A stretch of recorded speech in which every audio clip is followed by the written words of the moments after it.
Have you ever felt someone dim your light without saying a word? Their presence alone clouds your clarity, drains your calm, disturbs something deep inside you.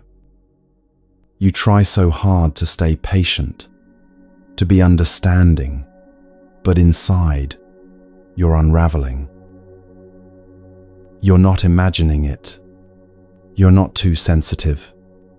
You're awake. Learning to protect your peace isn't selfish. It's sacred.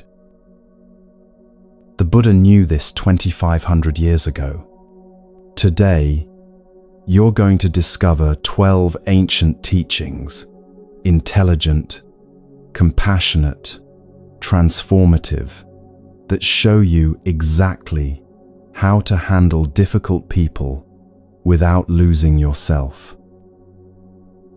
Let me show you where this wisdom was born. A monastery in the mountains, morning mist.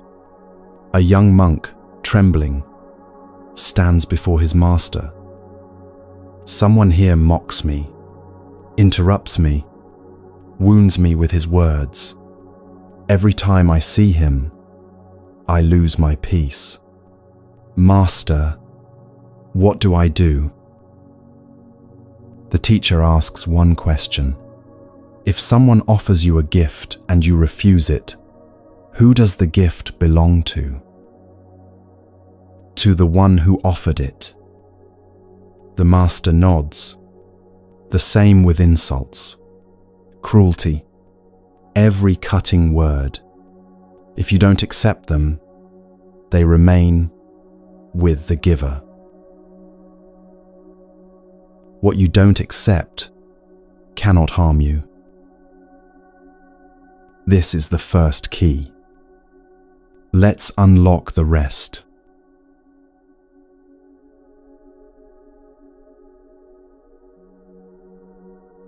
Picture this. You're in a coffee shop, morning light streaming through the windows. The barista, tired, overwhelmed, snaps at a customer for asking a simple question. Or maybe you're at a family dinner. A relative makes a cutting remark about your choices, your life, your path. Or it's just an email, cold, harsh, unnecessary in its tone. Your chest tightens. That familiar voice inside whispers, "What did I do wrong?" This is where most of us live. In that question, in that tightness. But the Buddha taught something that shatters this pattern completely. He called it anatta, one of the three marks of existence that define all experience. While most translate it as non-self, its implications go far deeper than that simple phrase suggests. 2,500 years ago, the Buddha sat beneath the Bodhi tree and saw through the illusion that binds most people their entire lives, the illusion that we are separate, solid, permanent selves. And within this profound insight lies a truth that will set you free from taking anything personally. When someone lashes out, criticizes, judges, or wounds you with their words, they're not responding to who you actually are.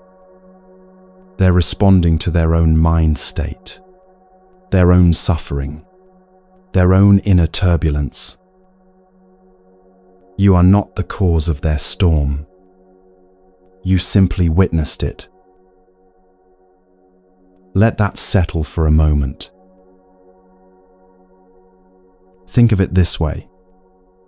A tree doesn't take it personally when the wind bends its branches. The tree stands. The wind passes, neither changed by the other's nature. The Buddha said, "When you realize nothing is lacking, the whole world belongs to you." This isn't about having everything.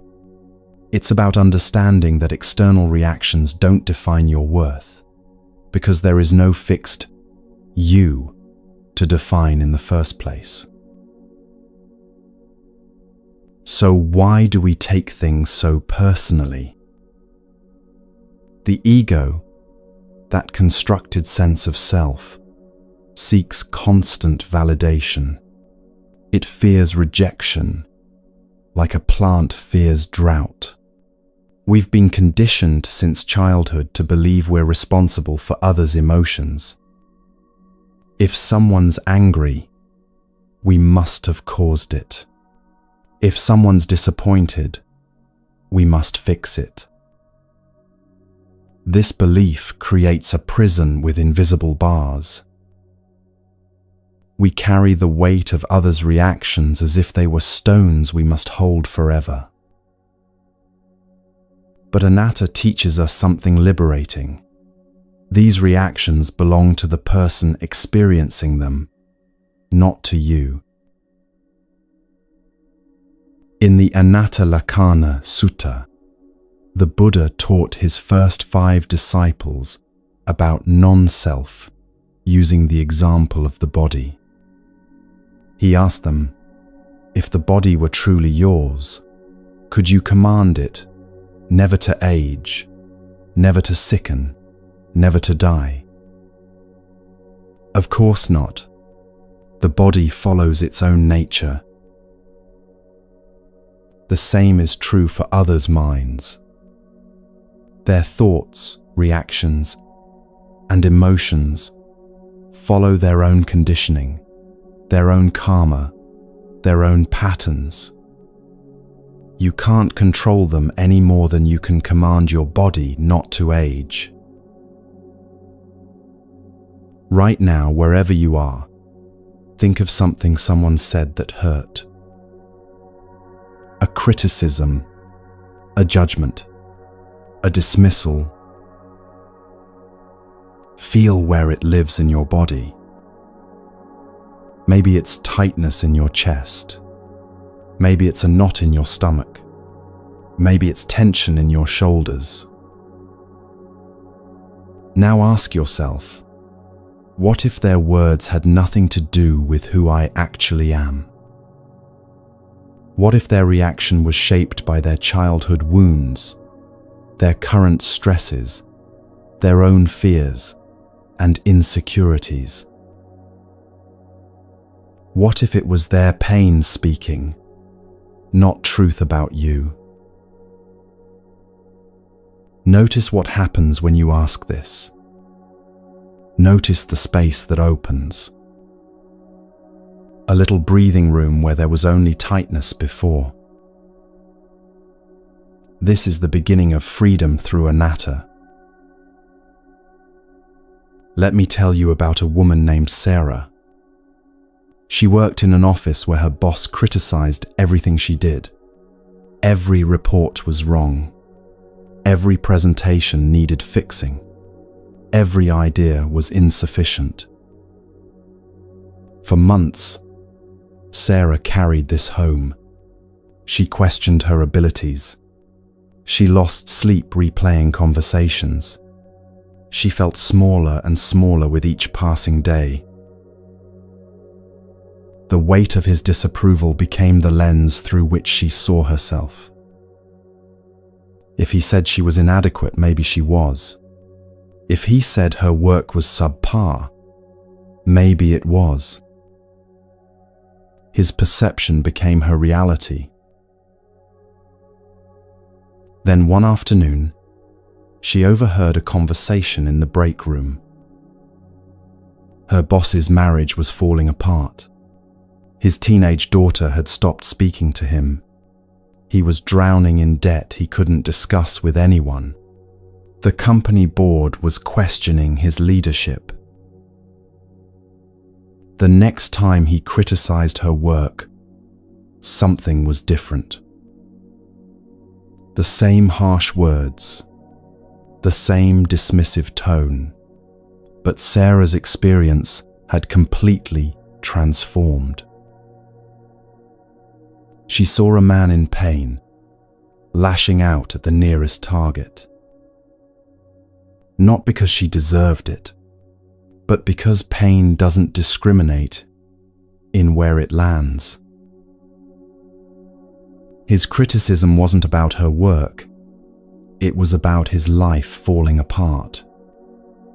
His harsh words weren't evaluations of her worth, they were expressions of his suffering. Her peace returned that day, not because he changed, but because her understanding of anatta deepened. She still received his feedback professionally. She still made improvements where genuinely needed, but she stopped absorbing his pain as if it were truth about her. This is the practice of anatta in daily life. When criticism comes, pause. Take one breath, then silently recognize this is about their mind, state, not about who I am. You're not dismissing valid feedback. You're not avoiding growth. You're simply refusing to carry weight that was never yours to hold.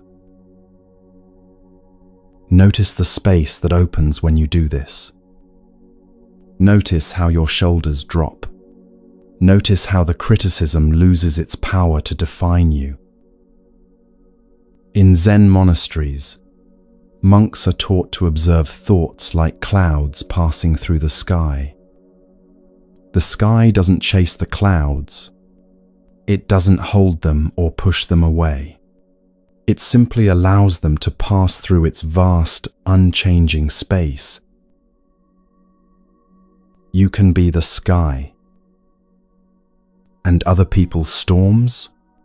They're just weather, moving through.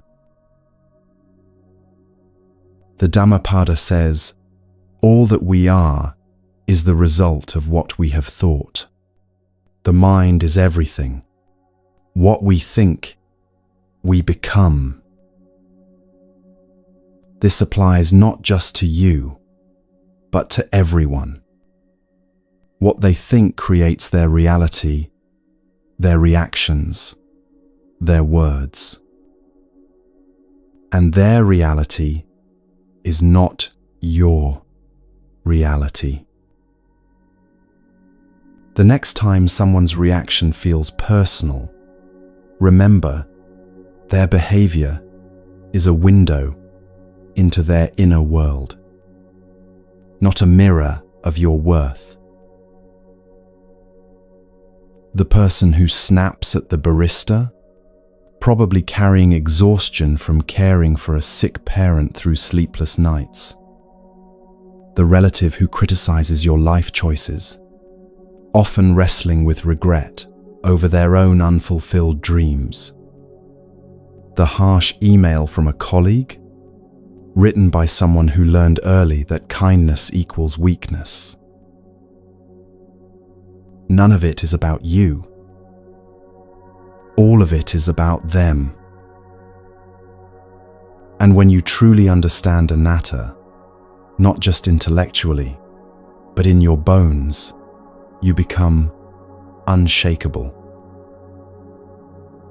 Not because you've built walls, not because you've stopped caring, but because you finally understand what's yours to carry and what isn't.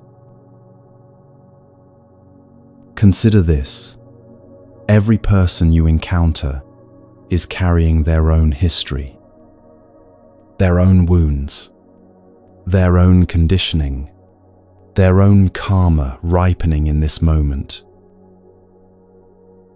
When they react to you, they're really reacting to the confluence of countless causes and conditions, most of which have nothing to do with you.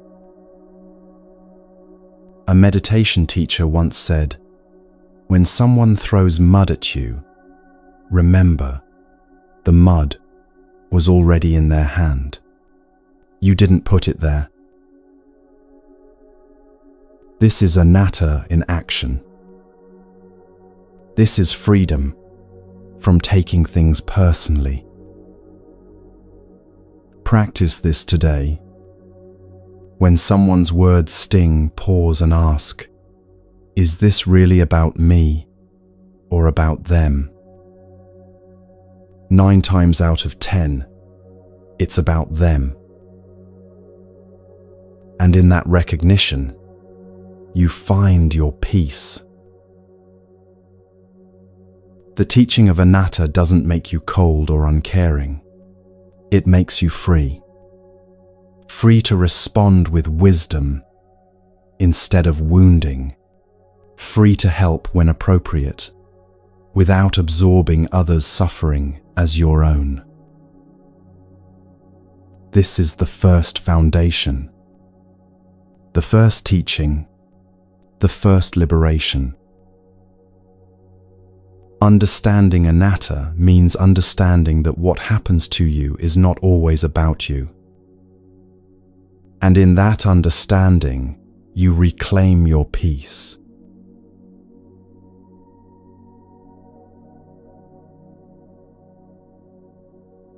Before the difficult meeting, your stomach tightens. Before the challenging conversation, your heart races.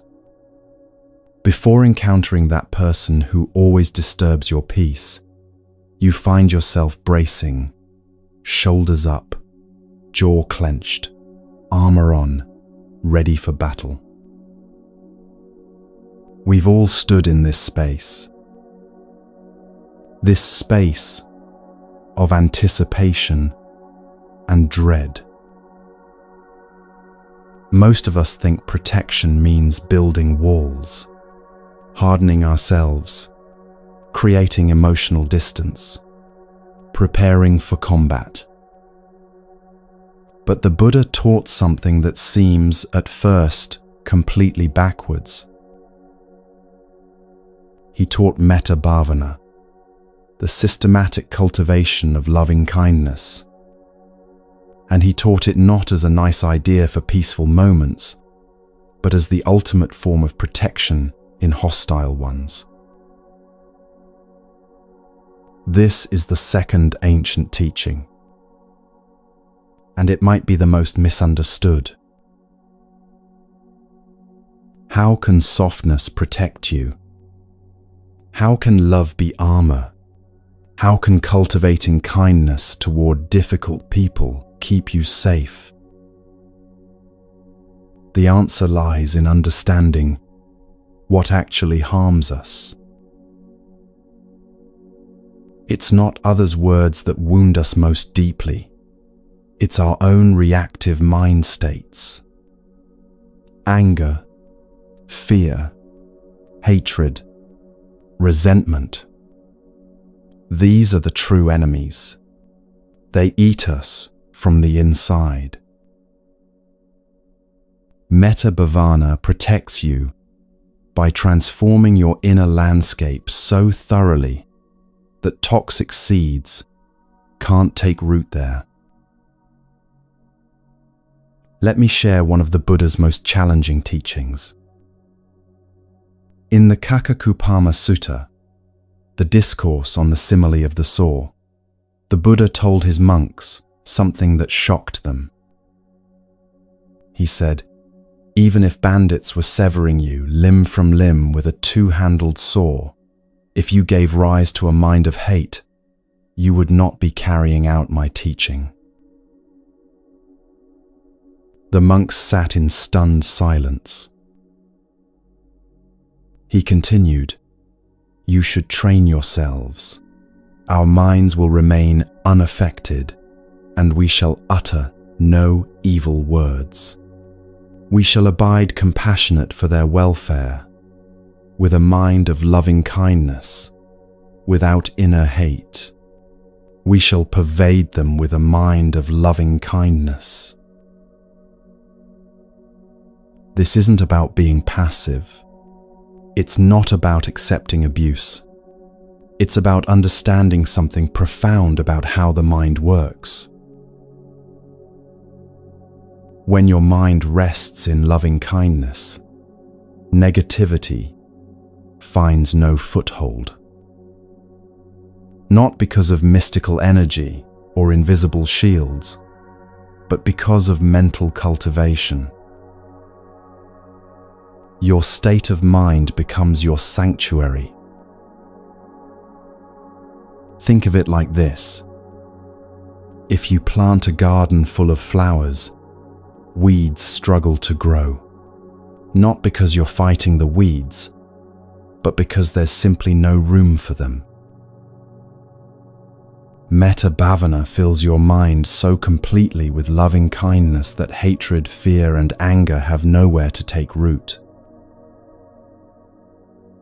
The Karaniya Metta Sutta, perhaps the most beloved discourse in all of Buddhism, describes this practice.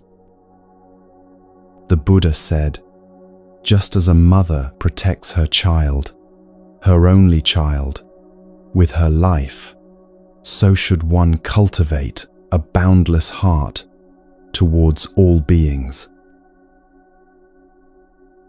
Boundless, not selective, not conditional, not reserved only for those who treat you well. Boundless. This feels impossible when you're dealing with someone toxic. How can you cultivate loving kindness towards someone who harms you? Here's what most people miss. Metta isn't about them.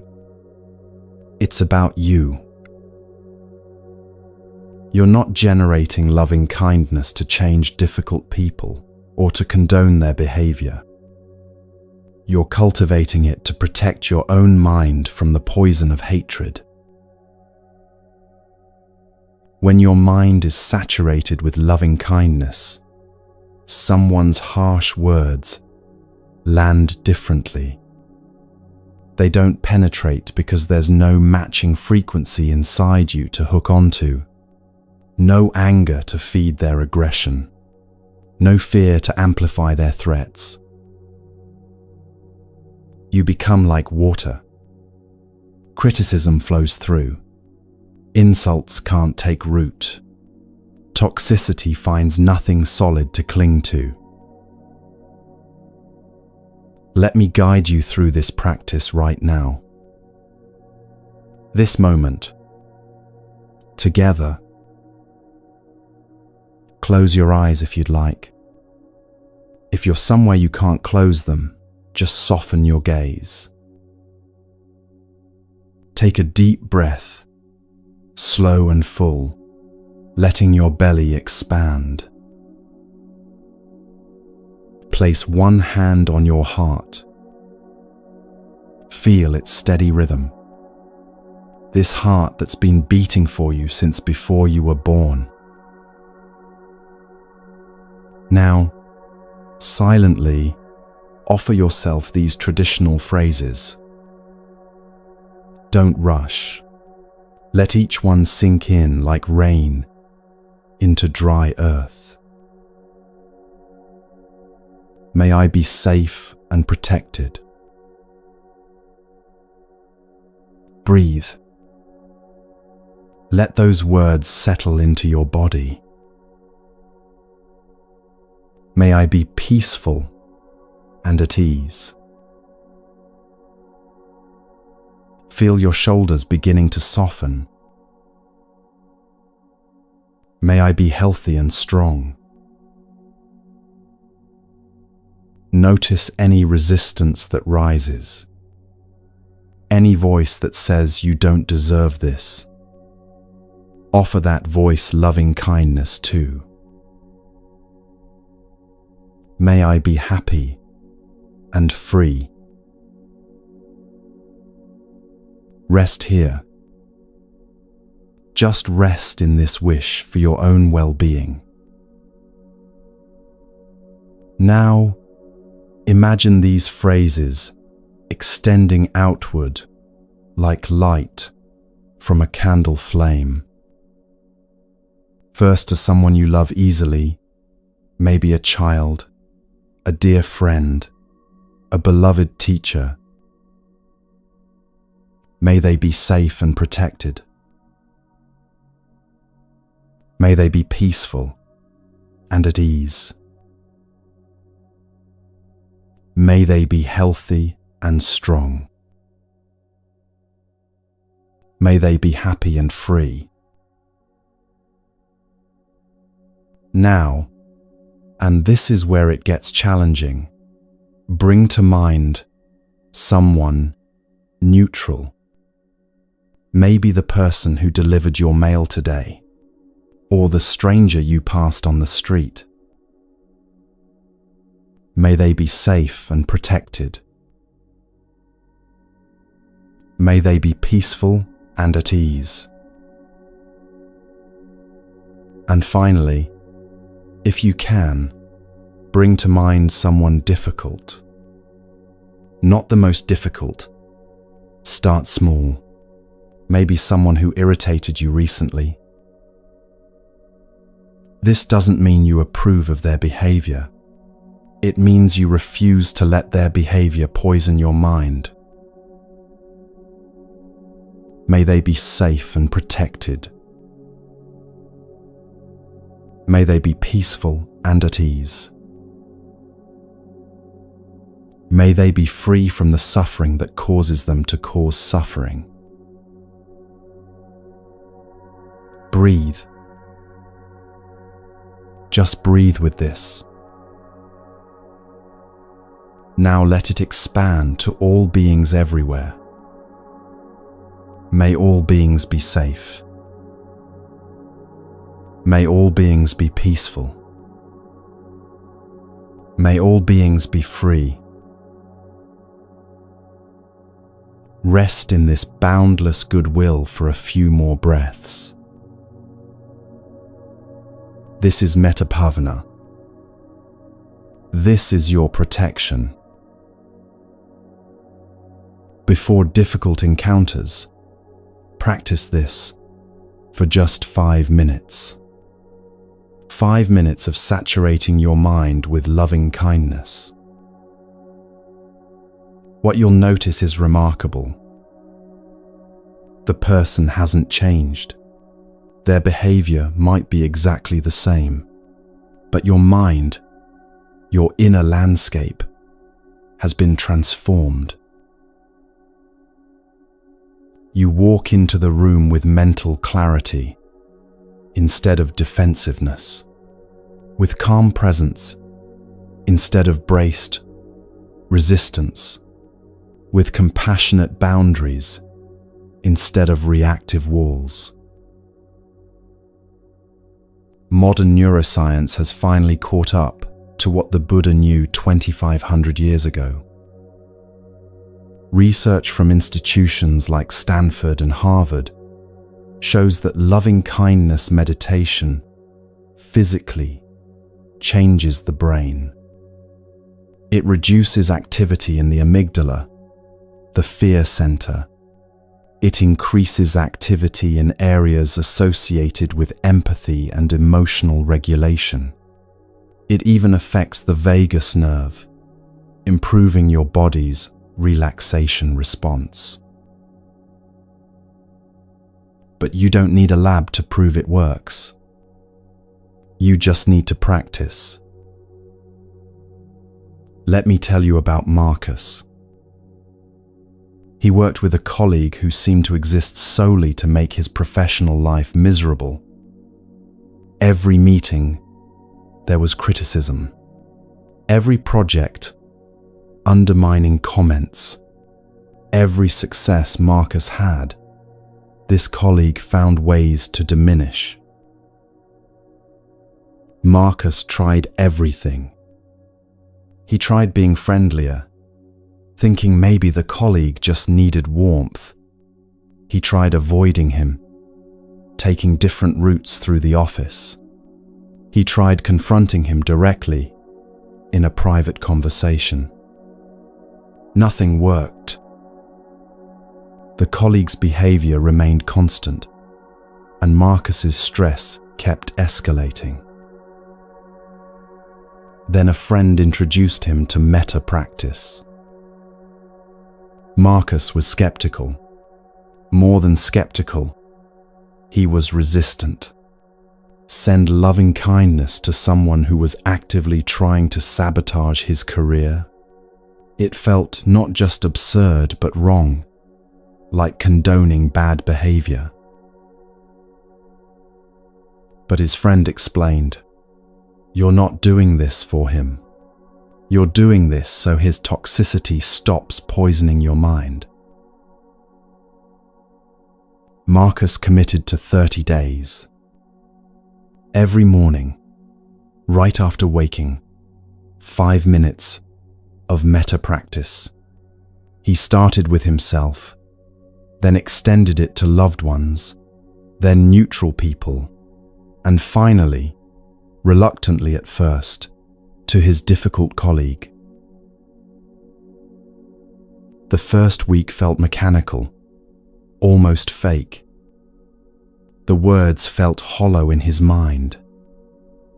Week 2, still nothing seemed different. Week 3, Marcus noticed something subtle. He wasn't bracing himself before meetings anymore. His shoulders weren't up around his ears when he saw his colleague's name on the meeting invite.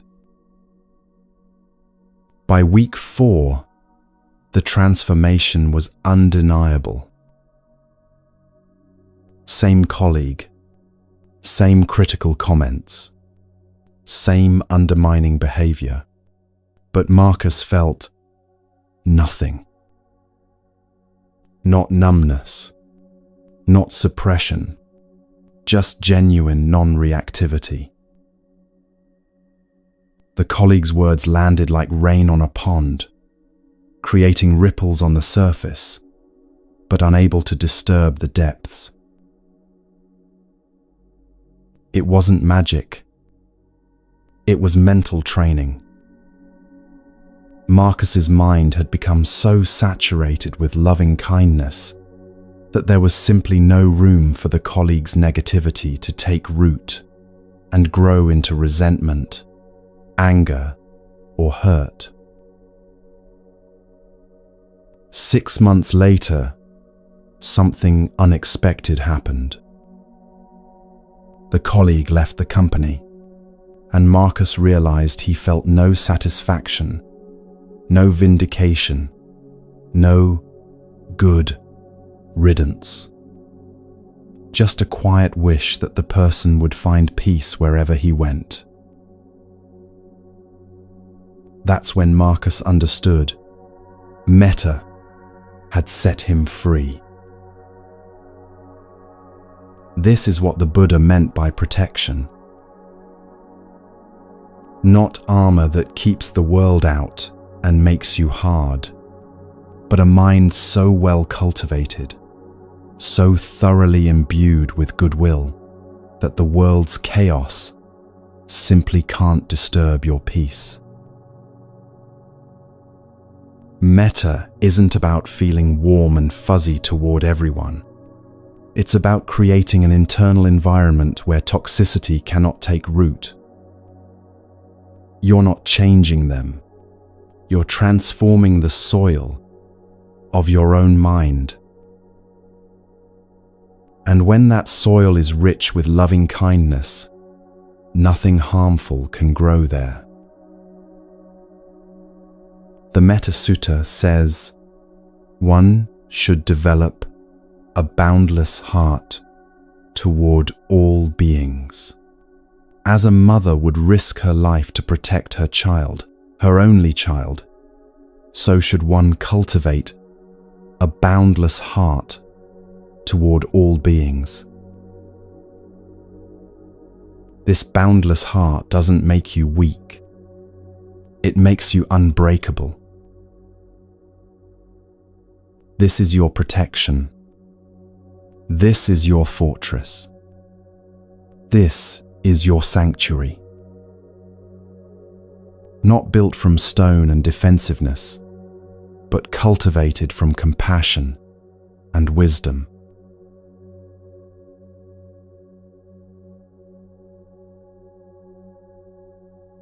The text message appears, and your blood boils instantly. Or you're in a meeting, and someone questions your competence in front of the entire team. Or it's just that tone, that dismissive, condescending tone, and your jaw clenches, your hands ball into fists, your mind spirals into defensive scripts you'll deliver perfectly in the shower later. This moment, this exact moment, this is where everything changes or stays the same. Your body knows what's happening before your conscious mind catches up. Heart racing, breath shallow and quick, thoughts spinning like a cyclone. And somewhere deep inside, your ego is screaming its familiar command: defend yourself now. Most of us obey that voice instantly. We react.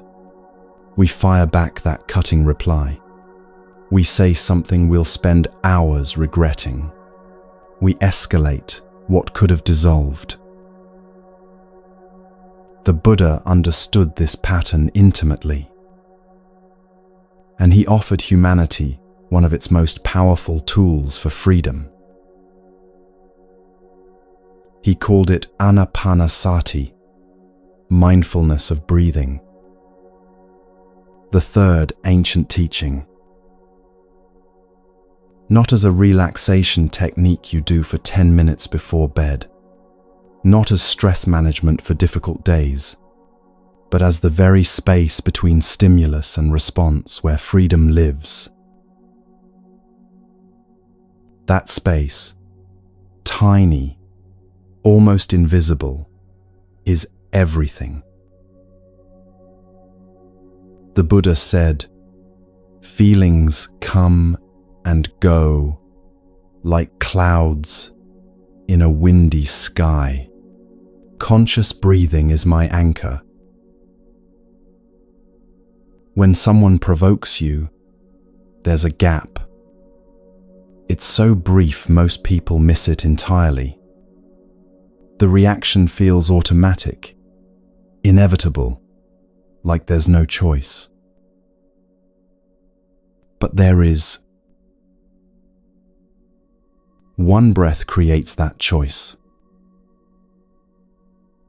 In the Anapanasati Sutta, the Buddha's comprehensive teaching on breath awareness, he described 16 stages of practice. But even before you learn all 16, you can use the most basic principle. Conscious breathing interrupts automatic reactivity. Let me show you exactly how this works. Not in theory, but in your body, right now, this moment. Wherever you are, sitting, standing, lying down, bring your attention to your breath. Don't change it yet. Just notice it. Is it shallow or deep? Fast or slow? Smooth or jagged? Where do you feel it most? Nose, chest, belly. Just observe without judgment. Now, consciously take one slow breath. Deliberately slow. Breathe in through your nose, counting silently to 4. Feel your belly expand first, then your chest. Feel your body taking in what it needs. Hold for just a moment at the top of the breath. Then breathe out slowly through your nose or mouth, counting to 6 or 8, longer than the in-breath. Feel your chest softening, your belly releasing, tension flowing out with the exhale. Notice what just happened in your body. Your heart rate slowed slightly. Your shoulders dropped. Your mind cleared just a bit, like wiping fog from a mirror. This isn't mystical. This is physiology meeting ancient wisdom. When you breathe consciously and slowly, you activate your parasympathetic nervous system, the body's natural calming mechanism that scientists call the rest and digest response. You shift from fight or flight mode to response mode, from ego-driven reaction to wisdom-guided action. One breath creates that shift. But here's what makes Anapanasati so powerful. It's always available. You can't always meditate. You can't always retreat to quiet space, but you can always breathe. The Buddha taught this practice to everyone, to monks in monasteries, and to lay people in marketplaces. Because life doesn't wait for perfect conditions. Difficulty doesn't schedule appointments. The practice works wherever you are.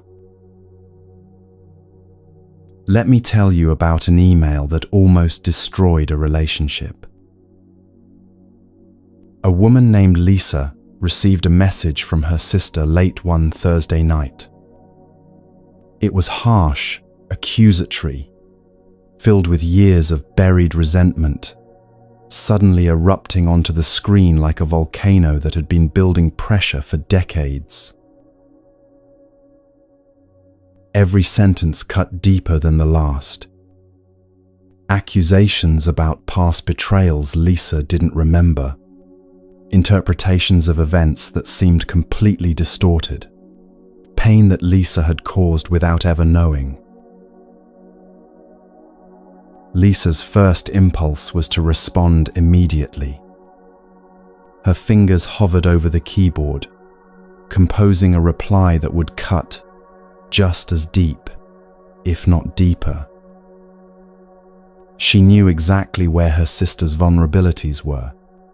She knew exactly what words would wound most effectively. But something made her pause. Maybe it was exhaustion. Maybe it was grace. Maybe it was the tiny voice of wisdom beneath the roar of hurt ego. She closed her laptop. She stood up from her desk. She walked to her bedroom window and looked out at the dark street below. And she took 3 slow breaths. In through her nose, counting to 4. Out through her mouth, counting to 8. 3 times.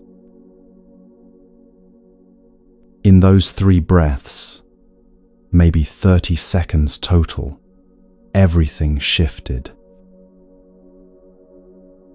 The urgent need to defend herself softened.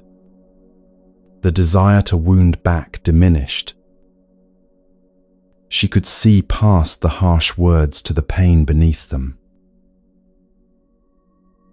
She remembered moments from their childhood, times when her sister felt overlooked while Lisa got attention, wounds that Lisa had never meant to inflict, but had inflicted nonetheless. She recognized that this email wasn't really about recent events. It was about accumulated hurt finally finding voice. When she finally replied, hours later, not seconds, her words came from a completely different place. Not from hurt ego defending itself, but from understanding, acknowledging pain. Not from the need to win, but from the desire to heal. That pause saved their relationship. 3 breaths. 30 seconds.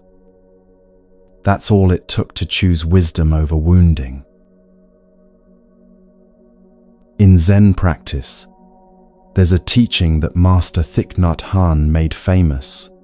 The gap is where wisdom lives. Not in the thoughts that race through your mind, not in the reactions that want to burst forth, but in the space between stimulus and response. That space might be tiny, the width of a single breath, but it contains infinite possibility. You don't need to fill every moment with words. You don't need to respond to every provocation instantly. Sometimes silence is the most powerful response you can offer. Your calm presence speaks louder than any defense, any explanation, any justification ever could. There was an executive named David who learned this lesson through years of painful experience. Board meetings in his company were brutal arenas. Certain board members seemed to view every presentation as an opportunity to tear him down, question his competence, undermine his authority in front of his peers. For years, David fought back verbally. Every attack met with immediate defense. Every question met with lengthy explanation. Every doubt met with insistence. It never helped. The attacks only intensified. The more he defended, the more they attacked. He was caught in an exhausting cycle of provocation and reaction. His performance reviews praised his work, but noted his defensiveness as a leadership weakness. Then his executive coach taught him one simple practice: 3 conscious breaths before every response. That's it. No elaborate technique, no complicated strategy. Just breathe 3 times before speaking. The first board meeting where he practiced this felt excruciating. Someone attacked his quarterly projections, calling them unrealistic and poorly researched. David's entire body screamed to defend immediately, to justify his numbers, to prove his competence. Instead, he breathed. Once, slow and deep. Twice, feeling his shoulders drop. 3 times, creating space between the attack and his response. Then he spoke, calmly, clearly, without defensiveness. I hear your concern about the projections. Let me walk through the data that supports them. No edge in his voice, no tightness in his body, just calm, factual response. The attacker seemed momentarily confused by the lack of defensiveness. There was nothing to push against. The energy in the room shifted from confrontation to collaboration. David kept practicing. Meeting after meeting, month after month, year after year. 3 breaths before every response, especially to provocations. Within a year, something remarkable happened. The attacks stopped. Not because David became better at defending himself, but because there was nothing to attack anymore. His calm became impenetrable, not through hardness, but through spaciousness. People started describing him differently. Unshakable, centered, wise beyond his years, the calm in any storm. He rose from manager to director to vice president to CEO. When people asked his secret to handling pressure, he'd smile and say, "I learned to breathe." They thought he was being modest or metaphorical. He wasn't. 3 conscious breaths had literally changed the trajectory of his career and his life. This teaching of Anapanasati isn't about suppressing your feelings. It's not about swallowing anger or pretending hurt doesn't exist. It's about creating space between what happens and what you choose to do about it. In that space lives your power, your freedom, your wisdom. The Anapanasati Sutta describes how the Buddha himself practiced this way. He'd breathe in, knowing he was breathing in. He'd breathe out, knowing he was breathing out. Simple awareness of breath, moment by moment. Through this practice, he said, you can calm your body, you can calm your feelings, you can calm your thoughts, and from that calm comes clear seeing, the ability to respond wisely instead of react blindly. The next time someone provokes you, try this. Don't try to fix anything. Don't try to respond perfectly. Don't try to control your emotions. Just breathe. One conscious breath before you speak. One conscious breath before you type that message. One conscious breath before you decide your next move. That's all. Watch what happens. Watch how that single breath creates a different outcome. Watch how it shifts you from victim to chooser, from reactive to responsive, from controlled to in control. The Buddha knew what neuroscience has only recently confirmed. The breath is the bridge between body and mind. When you regulate your breath, you influence your nervous system, which influences your emotions, which influences your thoughts, which influences your actions.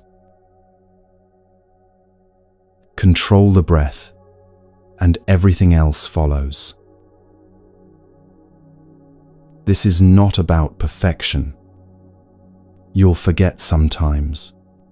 You'll react without thinking. That's human. But the more you practice, the more automatic it becomes.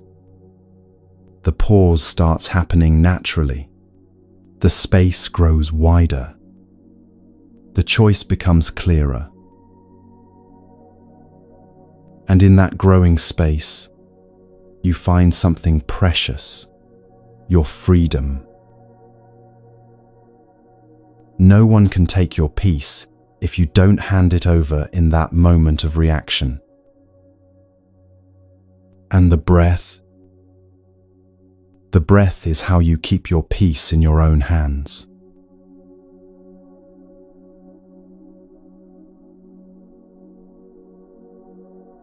The text comes in at 9:17 p.m. on a Sunday. Hey, can you help me with something real quick? You know it won't be quick. It never is. But you type back, sure, anyway, and suddenly your evening vanishes into someone else's crisis. Or maybe it's the friend who always needs just one more favor, one more listening session, one more rescue from problems they could solve themselves. Or the family member whose emergencies somehow always become your emergencies to solve. Or the colleague who's conveniently forgotten how to do their own job. And every single time you say yes when everything inside you screams no, something dies a little. Not all at once, more like a slow erosion, water wearing away stone. The guilt is crushing. If I don't help, who will? They need me.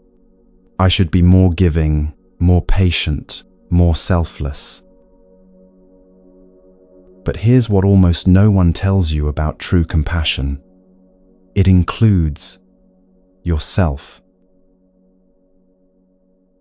The Buddha's fourth teaching, Samma Kammanta, or right action, is perhaps the most misunderstood aspect of the Eightfold Path. We've been taught a distorted version of spiritual practice.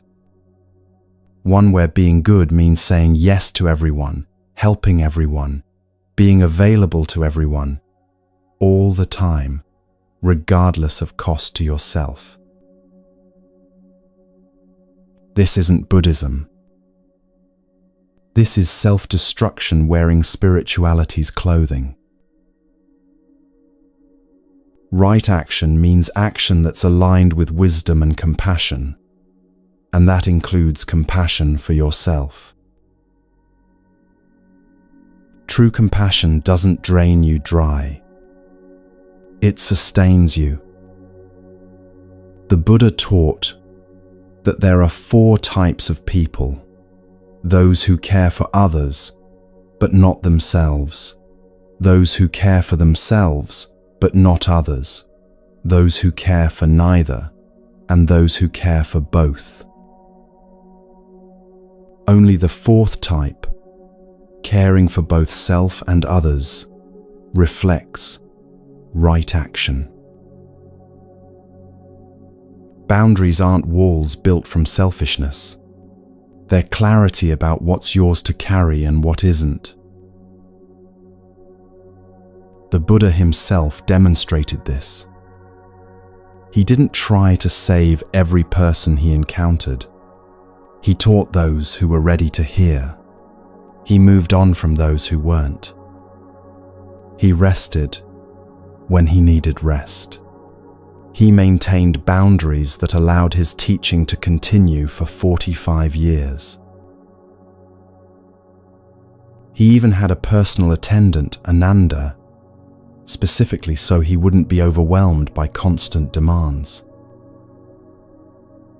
The Buddha said, "You yourself, as much as anybody in the entire universe, deserve your love and affection." Read those words again slowly. You yourself, as much as anybody in the entire universe, deserve your love and affection. Not after you've helped everyone else. Not when you've earned it through endless service. Not if you manage to be perfect enough. Now, always, unconditionally. Saying no to protect your peace is saying yes to your practice. And here's what most people struggle to accept. No is a complete sentence. You don't need to explain. You don't need to justify. You don't need to apologize for having limits like every other human being on this planet. No, spoken with kindness, is compassion for both people. It's compassion for them because it's honest. You're not building resentment that will poison the relationship later.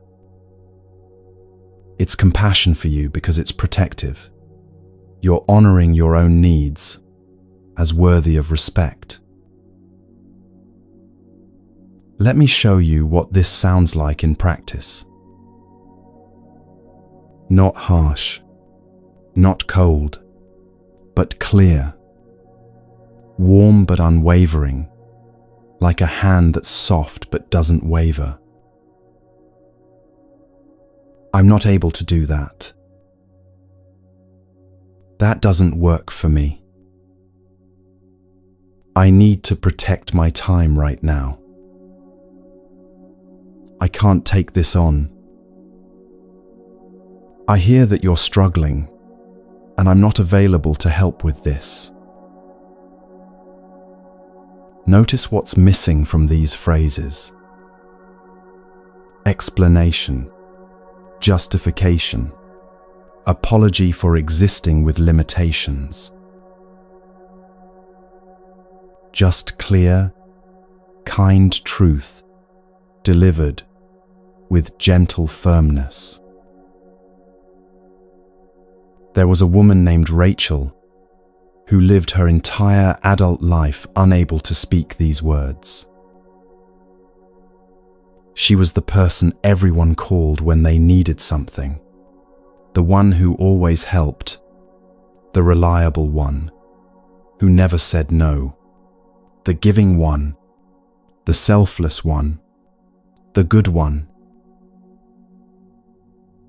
She was also completely exhausted, chronically overwhelmed, resentful in ways she'd never admit out loud, and deeply, silently angry at everyone who kept asking for more. But she couldn't stop saying yes, because saying no felt like admitting she wasn't good enough, strong enough, spiritual enough. Her therapist finally asked her a question that changed everything. What would happen if you said no? Rachel's answer came immediately, rehearsed from years of internal repetition. They'd be disappointed in me. They'd think I don't care about them. They might leave. And then I'd be alone. The therapist leaned forward. And if they leave because you have basic human boundaries, what does that tell you about the relationship? Rachel sat with that question for a long time, feeling something crack open inside her chest. The truth was uncomfortable. Relationships built on her endless availability weren't actually relationships. They were arrangements, and she'd been maintaining them at the cost of her own well-being. She made one decision, one boundary, One small declaration that felt enormous. I need Sundays for myself. That's all. No visitors on Sundays. No phone calls unless genuine emergency. No favors. No obligations. Sundays belong to her for rest, for reading, for doing absolutely nothing if that's what she needed. Her family was shocked. Her mother called it selfish. Her sister said she was being dramatic. A friend stopped speaking to her for 2 weeks. But Rachel held the boundary. Even when it felt uncomfortable, even when guilt rose up like waves trying to pull her under. And something remarkable happened. After the initial resistance and testing, people adapted. They stopped calling on Sundays. They planned around her boundary. They learned to respect it. And Rachel, she got her life back. One boundary, one small clear boundary, restored her peace. Her energy returned. Her resentment faded. She started enjoying time with people again because she wasn't perpetually drained. Most surprisingly, her relationships deepened. When she showed up for people, they knew she genuinely wanted to be there, not that she couldn't say no. This is your invitation. This week, set one boundary. Just one. Something small but real. Something that honors your needs without apology. Maybe it's, I don't answer work messages after 6 p.m. Maybe it's, I need one evening a week, completely alone. Maybe it's, I can listen for 20 minutes, but then I need to go. Maybe it's, I don't lend money to friends or family. Whatever boundary you choose, say it clearly. Say it kindly. Say it without justification or apology. Then notice what happens. Notice the resistance, both yours and theirs. Notice the guilt that rises up, whispering that you're being selfish, difficult, unreasonable.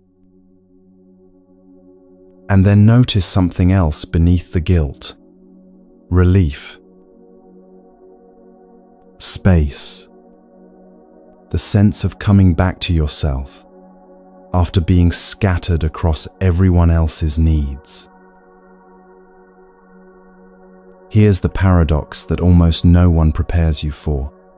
When you protect your peace with clear boundaries, your relationships don't weaken, they strengthen.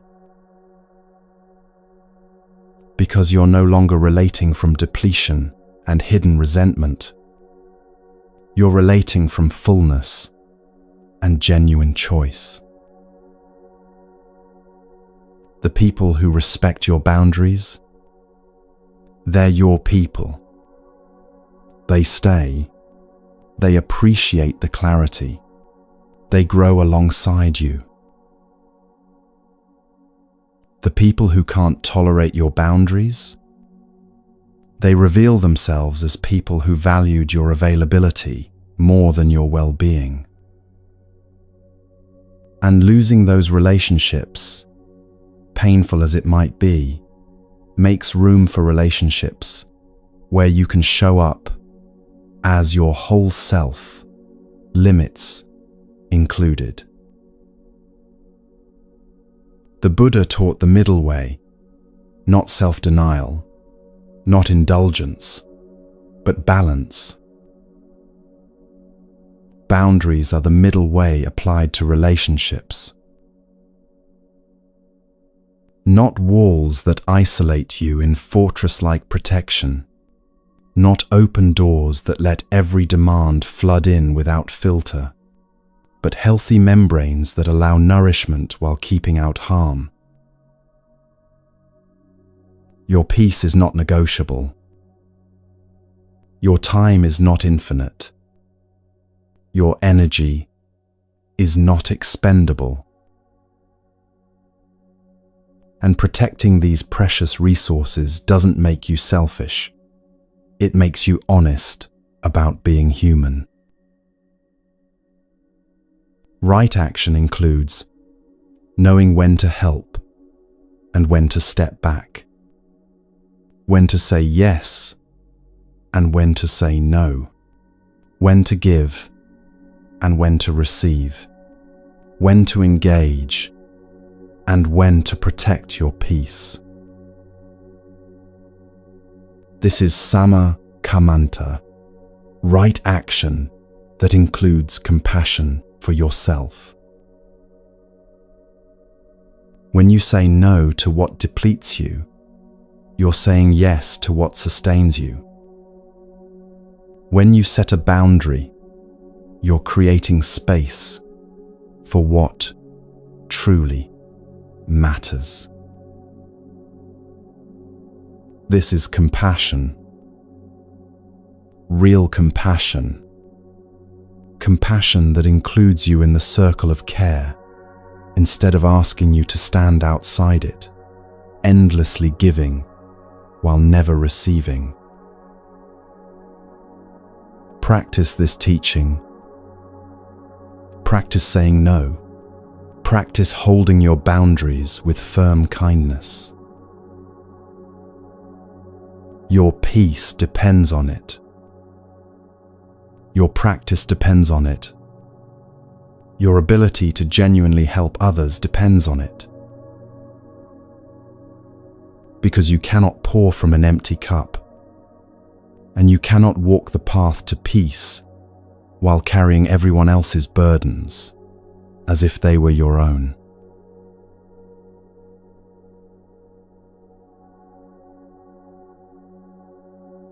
Someone's anger explodes in your direction, sudden, intense, seemingly about nothing you can identify. Your mind races. What did I do? How did I cause this? What should I fix? The urge to explain, defend, make it right floods through you like adrenaline. You're standing in your kitchen, or sitting at your desk, or driving your car, and suddenly you're spinning through every interaction, searching for what you did wrong, how you caused this person's fury. But here's what the Buddha discovered beneath the Bodhi tree. A truth so liberating it can free you from this exhausting pattern forever. He called it Yathabhuta Jnana, knowledge of things as they actually are. Not as they appear, not as we interpret them, not as our fears or hopes paint them, but as they truly are. And what he saw was this: people respond to their own minds, not to reality. Think about that for a moment. When someone criticizes you, gets angry at you, judges you harshly, they're not responding to who you actually are. They're responding to their interpretation of you, filtered through their history, their wounds, their current state of mind. You are a mirror reflecting their inner world back to them, not the cause of what they see. The Buddha said, "We are what we think. All that we are arises with our thoughts." This doesn't just apply to you. It applies to everyone. Every single person, creating their reality through the lens of their mind. Let me paint you a picture of how this understanding transforms everything. There was a woman named Jennifer who worked for a boss who criticized relentlessly. Every project she submitted came back marked in red. Every presentation she gave received harsh feedback. Every idea she offered met immediate skepticism. For 2 years, Jennifer absorbed this as truth about her competence. If her boss, experienced, respected, authoritative, saw her work as inadequate, then surely it must be inadequate. She worked longer hours, double-checked everything, sought perfection in every detail. But nothing changed. The criticism remained constant, like rain that never stops.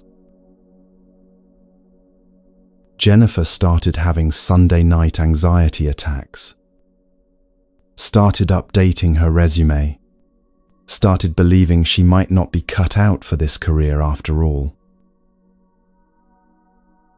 Then one Friday, everything shifted. Jennifer stayed late to finish a report. As she was leaving, she passed her boss's office and heard him on the phone. The door was slightly open, and his words drifted into the hallway. "I don't know how much longer I can keep this up. The board wants results I can't deliver. My wife says I'm never home. My daughter won't speak to me. I'm drowning in debt, and everyone's looking to me for answers I don't have." Jennifer stood frozen, hearing him break down in sobs. The next Monday, he criticized her quarterly analysis in a meeting. Same harsh tone, same dismissive body language, same words that usually cut deep. But something was completely different. Jennifer didn't feel the usual sting. Instead, she saw a man drowning, gasping for control by criticizing everything around him. His words weren't about her analysis. They were about his failing marriage, his financial terror, his imposter syndrome as a leader. The criticism was the same, but Jennifer's understanding had transformed. She saw through the surface to the suffering beneath. And in that seeing, she found her freedom. She still listened professionally to his feedback. She still made improvements where genuinely warranted. But she stopped absorbing his pain as evidence of her inadequacy. This is Yathabhuta Jnana in action, seeing things as they actually are. That angry person who snaps at everyone. Look closer. Fear lives underneath, masquerading as aggression. That controlling person who micromanages every detail. Beneath the control is terror of chaos, of things falling apart, of powerlessness they once felt and never want to feel again. That critical person who finds fault in everything you do. Turn the mirror around They're often hardest on themselves, projecting internal harshness outward because they don't know any other way. This understanding doesn't excuse harmful behavior. This is crucial to grasp. You can hold two truths simultaneously. I see your pain, and I protect my peace. Understanding their suffering doesn't mean accepting mistreatment. Compassion doesn't require you to be a target. This is the middle way the Buddha taught. Not cold rejection, not doormat acceptance, but wise compassion with clear boundaries. Next time someone lashes out at you, try asking yourself, what pain is this person carrying? Not to excuse their behavior, not to fix their pain, but to understand it. Understanding creates space between their action and your reaction. Space where you can choose, absorb this as truth about me, or recognize it as their inner world expressing itself. Let me tell you about a therapist named Michael, who mastered this teaching so completely that nothing his clients said could disturb his peace. Clients would rage at him, accuse him of not caring, tell him he was useless, incompetent, making everything worse. New therapists in supervision would ask him, "How do you not take it personally?" Michael would smile and say, "Their anger isn't about me. It's their pain finding its voice. They're showing me their inner world, the criticism they absorbed from parents, the rage they couldn't express to those who hurt them, the fear that no one can actually help." He taught his students, their behavior is their teacher, showing you their inner landscape. Listen not to the words, but to the suffering beneath the words. This transforms everything. When you understand that people's reactions reveal their inner world, rather than truth about you, you become unshakable. Not because you've built walls, not because you've stopped caring, but because you've learnt to see clearly. The Dhammapada teaches, the fool thinks they have won a battle when they bullied with harsh speech, but knowing how to be forbearing, that makes one victorious. Forbearance doesn't mean weakness. It means understanding so deep that others' storms pass through you, like wind through a forest, rustling leaves, but never uprooting trees. Practice this today. When someone's words sting or their anger confuses you, pause. Take one breath, then ask, what pain lives beneath this reaction? You'll start seeing patterns. The colleague who always undermines you often feels unseen and fights for recognition the only way they know.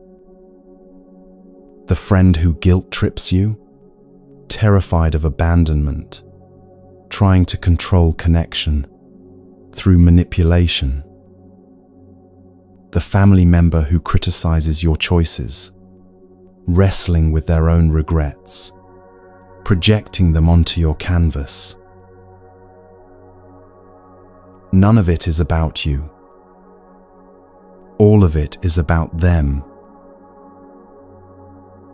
And when you truly see this, yathabhutanyana, things as they actually are, you find a freedom more profound than any defense could give you.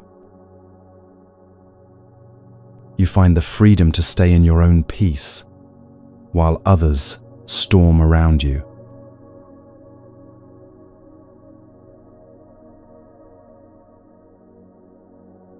You've explained yourself 3 times now, using different words, trying different approaches, hoping this time they'll finally understand.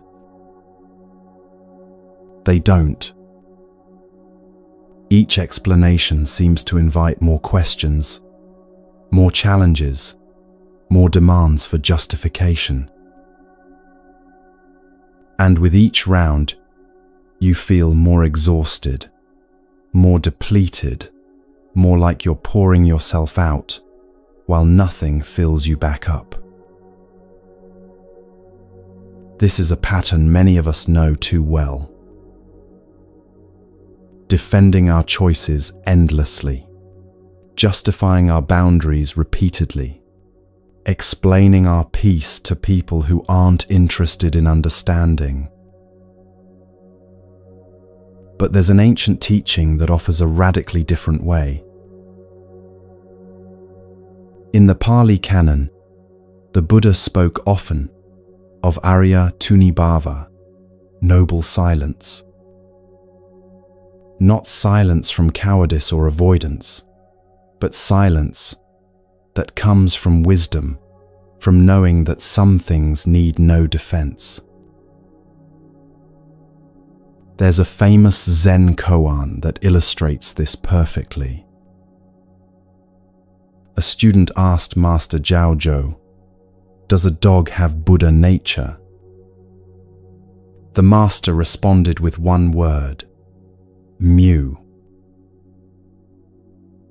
Mu means nothing, no, thing, the sound of a question dissolving into silence. Not because the master didn't know the answer, but because some questions don't deserve the energy of elaborate response. The student wanted a debate, a philosophical discussion, something to grasp with the thinking mind. The master offered only presence, profound, complete, requiring nothing more. This is the teaching we're exploring now. Your peace needs no defense.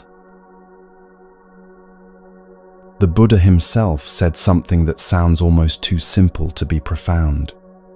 There is no need to prove anything to anyone. Your calm presence is the answer. But living this truth, that's the practice of a lifetime. Why does explaining ourselves drain us so completely?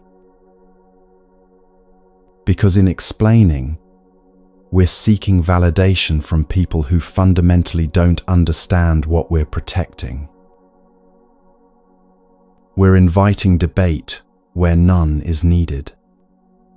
We're giving away our power by suggesting that our choices require external approval to be valid.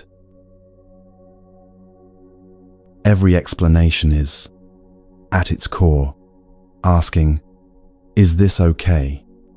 Am I okay? Will you validate my decision?" But here's what noble silence teaches. Your calm doesn't need defense. Your no doesn't need a paragraph of justification. Your peace speaks for itself in your presence, your consistency, your unwavering centeredness. Let me tell you about a monk who embodied this teaching so completely that his silence became legendary. Master Ryokan lived in a small hut on a mountain. He rarely spoke, sometimes going days or weeks without saying more than a few words. Students would climb the mountain to ask him profound questions about enlightenment, suffering, the nature of mind. They expected elaborate teachings, philosophical discourses, wisdom they could write down and study. Instead, Ryokan would often just smile, or pour tea, or continue whatever simple task he was doing, sweeping, tending his garden, mending his robe. The students would grow frustrated. "Master, we came all this way for teaching. Please, explain the path to us." Ryokan would look at them with infinite kindness and say nothing. Or sometimes he'd say, "The tea is ready." His silence taught more than volumes could. It taught that presence is enough. That peace doesn't need to defend itself or explain itself. That some truths can only be transmitted through wordless demonstration.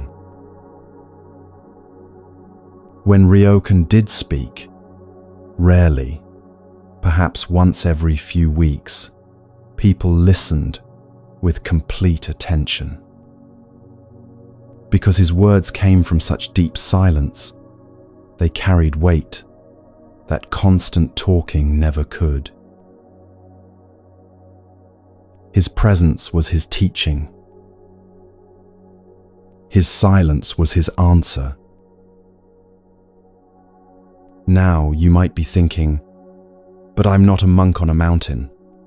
I have a job, family, obligations.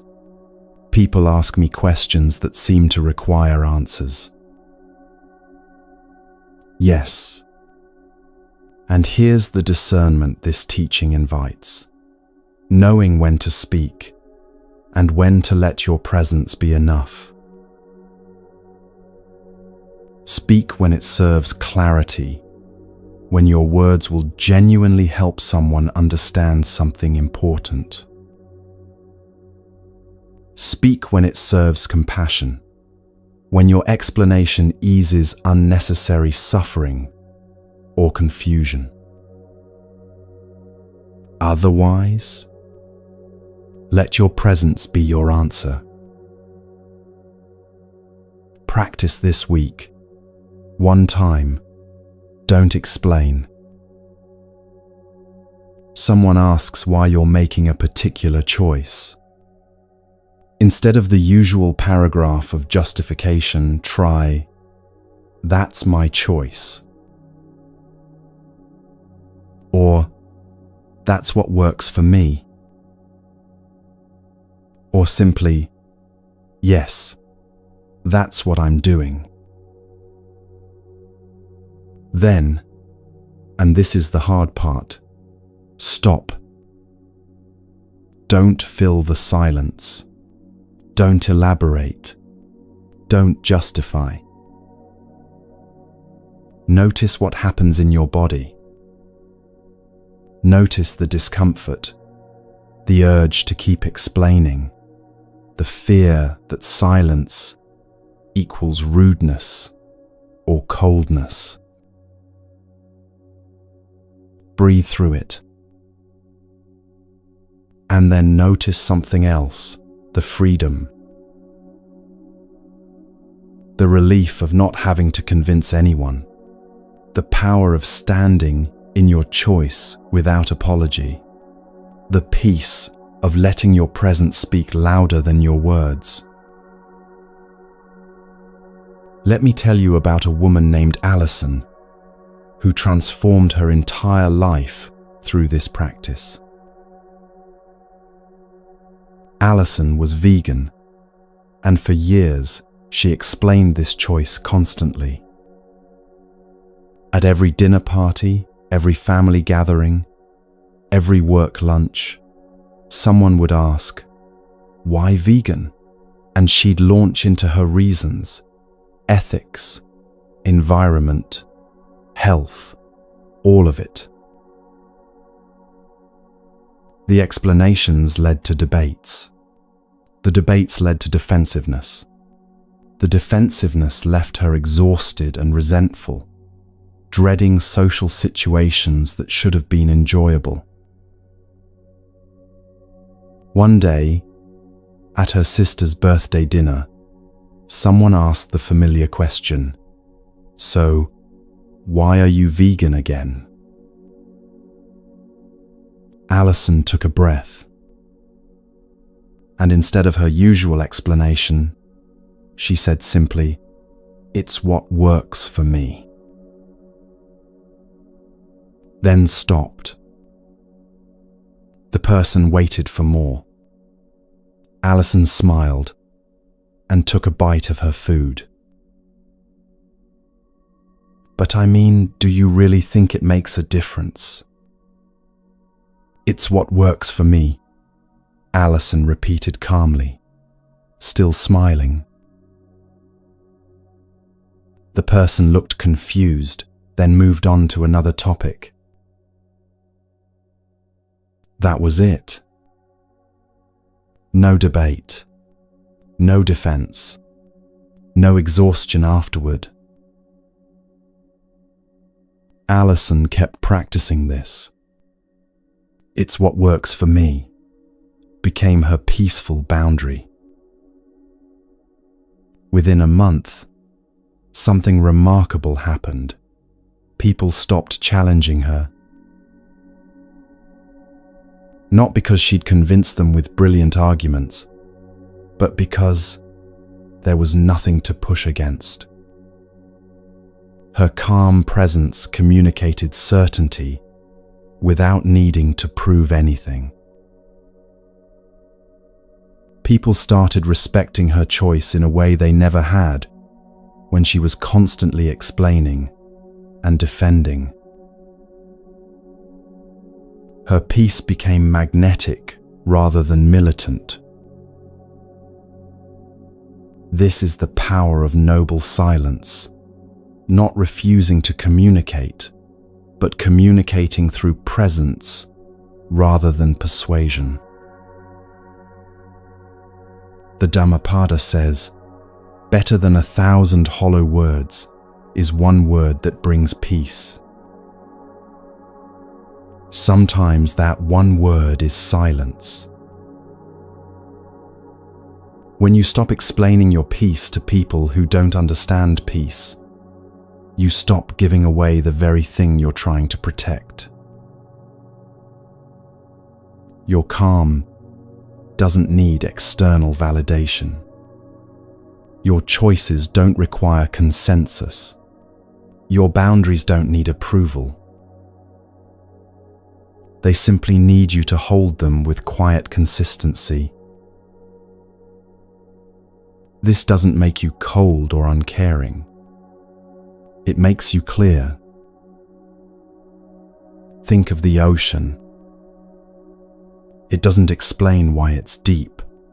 It doesn't justify its tides.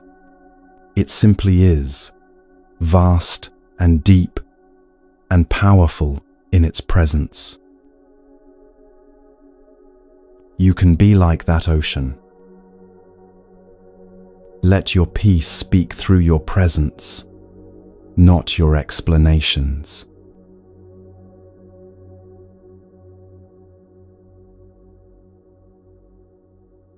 It's 9:30 at night, and you're still thinking about it.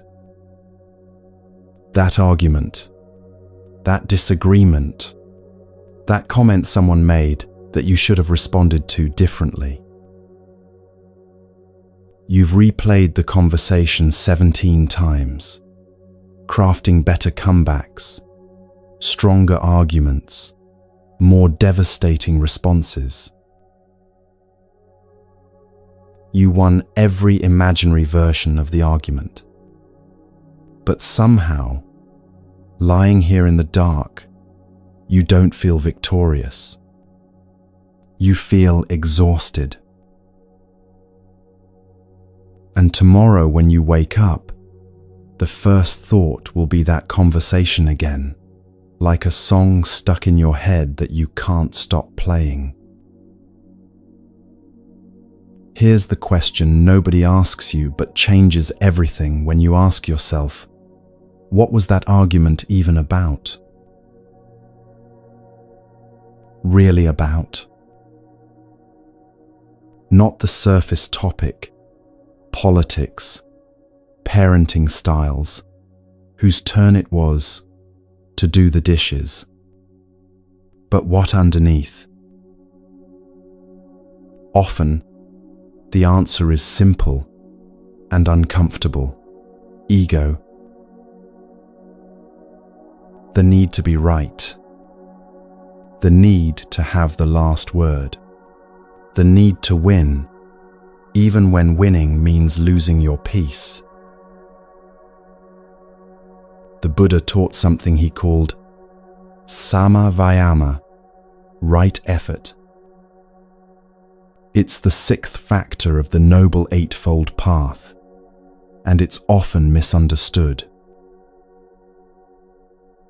People think right effort means trying harder, doing more, pushing through obstacles. But that's not what the Buddha meant at all. Right effort means discernment. Knowing where to place your energy and where to withdraw it. Not all conflicts deserve your energy.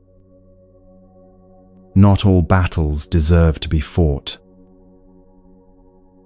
Some fights the wise person simply walks away from, not from cowardice, but from clarity about what truly matters. The Buddha said, holding on to anger is like grasping a hot coal with the intent of throwing it at someone else. You are the one who gets burned. Every argument you engage in burns you first. Every debate you enter costs you peace you can't get back. Every need to prove yourself right takes from the finite energy you have for things that actually matter. So here's the question that changes everything. The question that embodies Samavayama. Do I want to be right, or do I want to be at peace? Sit with that for a moment. Not as a rhetorical question, but as a real choice you face multiple times every day. Someone says something you disagree with. Do you want to be right, or do you want to be at peace?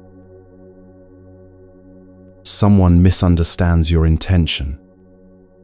Do you want to be right, or do you want to be at peace? Someone shares an opinion that contradicts your deeply held beliefs. Do you want to be right, or do you want to be at peace? You can't have both in every moment. Not really. Being right often costs peace. And peace often requires releasing the need to be right. Let me tell you about a man named David who argued about everything. Politics with his brother-in-law, parenting styles with his ex-wife, religion with his sister, climate change with his father, proper barbecue technique with his neighbor. Every family dinner became a debate. Every casual conversation a potential battlefield. Every difference of opinion an opportunity to educate, correct, convince. David prided himself on being informed, on standing up for truth, on not backing down from important discussions. He didn't notice how tired his relationships had become, how people's eyes glazed over when he started talking, how invitations became less frequent, how even his own children seemed to brace themselves before visiting. One Sunday dinner, his sister made a comment about something political. David felt the familiar fire rise up, the need to respond, to correct, to engage. But then he had a thought he'd never had before. What if I just don't? It felt strange, almost physically uncomfortable, like holding your breath underwater. His sister's comment hung in the air. David opened his mouth, then closed it, took a breath, took a sip of water, said nothing. The conversation moved on, and David felt something unexpected, relief. Not the satisfaction of having won an argument, but the quiet peace of not having entered one. He started practicing this. Not with every disagreement. Sometimes he still engaged. But he started asking himself first, will this matter in a week, a month, a year? If the answer was no, he let it pass. Does this person want understanding, or do they want a fight?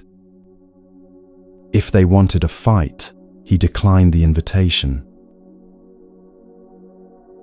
What do I actually gain by engaging here? Often, the answer was nothing but temporary ego satisfaction and lasting peace disruption. Over 6 months, David's relationships transformed. Family dinners became enjoyable again. His children visited more often. His sister told him one day, "I don't know what's changed, but you're different, calmer. I actually look forward to seeing you now." David had more energy for things that mattered: his work, his creative projects, his meditation practice. Because he wasn't bleeding that energy into endless arguments that changed nothing except his stress level. This is sama vayama, right effort applied to conflict. Not avoiding all conflict, but wisely discerning which conflicts deserve your energy and which don't. Here's a practical framework: the pause and question technique. Someone says something inflammatory, something that triggers your need to respond. Pause. Just for 3 seconds. Then ask yourself 3 questions. Will this matter in a week? If you won't remember this conversation next Tuesday, why give it your peace today? Does this person want understanding, or just to vent? If they're not actually open to dialogue, you're shouting into wind. What do I gain by engaging? Real gains: deeper understanding, resolution, connection. False gains: being right, having the last word, satisfying ego. If you can't identify a real gain, let it go. what you gain when you stop fighting unnecessary battles. Energy for what truly matters: your practice, your creativity, your genuine relationships. Mental clarity. Your mind isn't constantly replaying arguments and planning rebuttals. Relationships that can breathe. People relax around you when they know you're not going to turn every disagreement into combat. Respect from unexpected places. People admire those who don't need to win every argument. Let me tell you about a content creator named Maya, who learned this lesson in the brutal school of internet comments. For 2 years, Maya responded to almost every critical comment on her videos. Someone misunderstood her point. She'd write 3 paragraphs explaining. Someone disagreed with her perspective. She'd engage in lengthy debate threads. Someone just wanted to be cruel. She'd try to reason with them, convinced she could help them see differently. It was exhausting. She'd spend hours every day in comment sections, her creativity drained by constant defense and explanation. One day, her therapist asked, "Are any of these conversations actually conversations? Or are they just energy drains disguised as dialogue?" Maya realized they were energy drains. Almost no one changed their mind. Almost no one actually wanted understanding. They wanted attention, or they wanted to fight, or they wanted to bring her down to their level of frustration. She made a decision. She would create in peace and let the work speak for itself. She stopped reading most comments. She stopped responding to criticism. She stopped trying to convince people who didn't want to be convinced. Her channel grew faster than it ever had, because instead of spending energy defending past videos, she was creating new ones.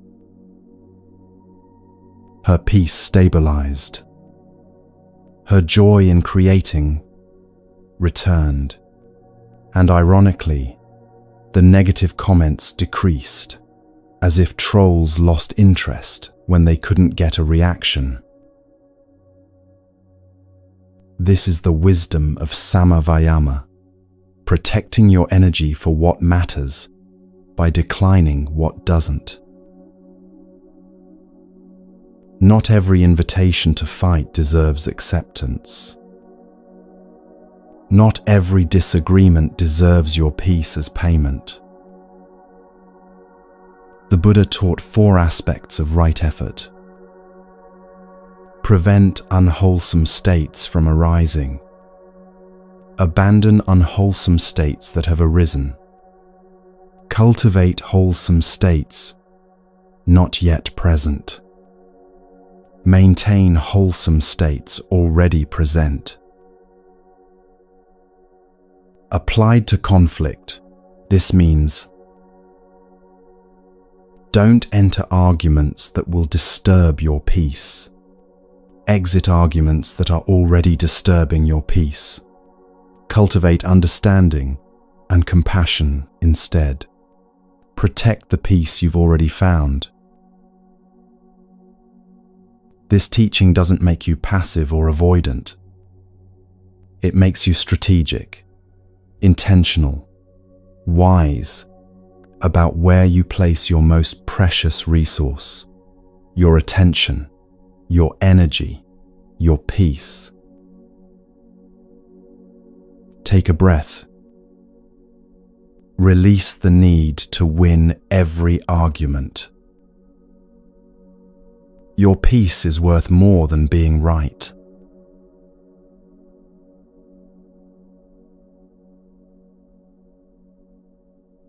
The relationship keeps taking more than it gives. You know this. You've known it for months, maybe years. But you keep trying, keep hoping, keep showing up, keep giving one more chance, keep thinking, maybe this time it will be different. Each interaction leaves you depleted. Each conversation drains something you can't quite name. Each encounter costs more than it nourishes. But the guilt is crushing. But I should be more patient, more understanding, more giving. They need me. Who else will help them? Understand them, stay with them. What will they think? That I'm cold, selfish, uncaring.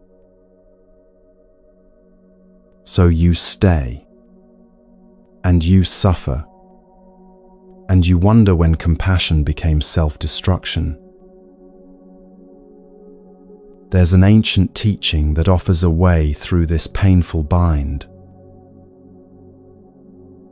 The Buddha spoke of upekkha, often translated as equanimity, but meaning something far richer than emotional flatness.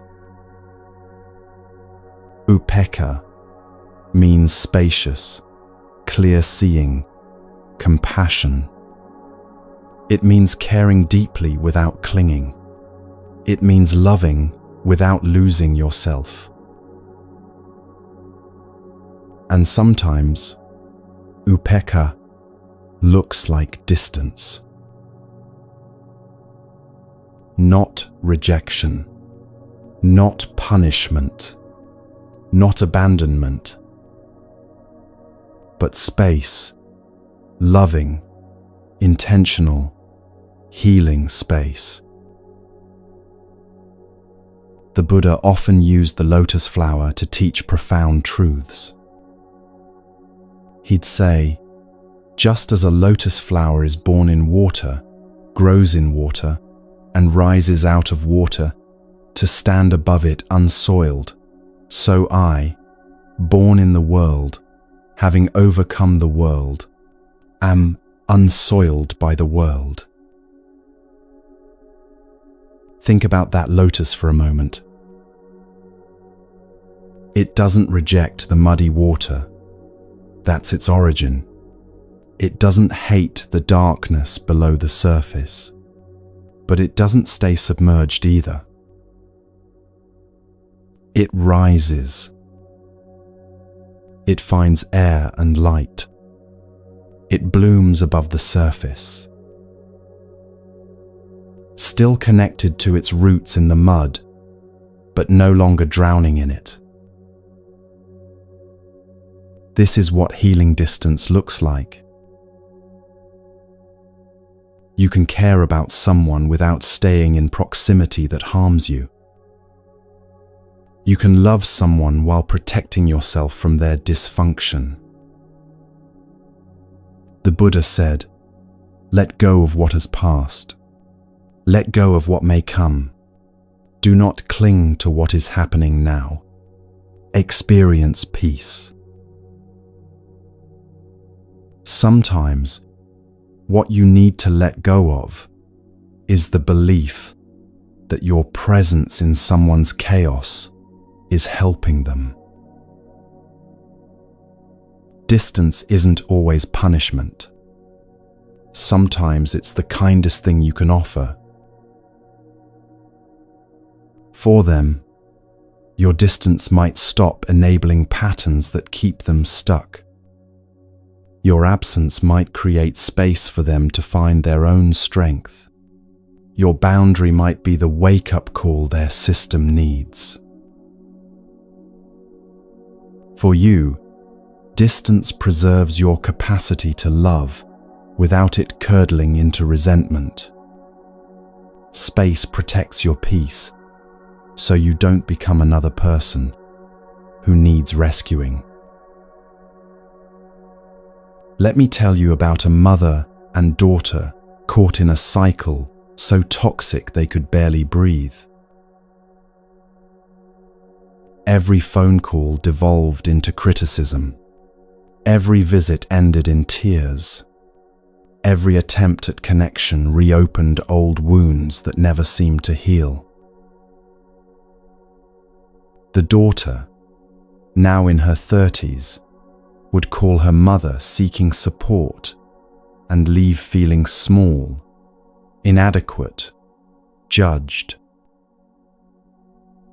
The mother, carrying her own unhealed wounds, couldn't seem to speak to her daughter without criticism pouring out like water from a broken faucet. Both loved each other desperately. Both kept trying to make it work. Both kept hurting each other in the trying. After a particularly brutal holiday visit, the daughter sat in her therapist's office, sobbing.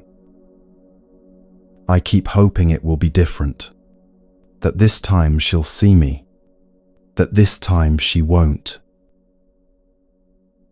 The therapist asked gently, what would happen if you took a break?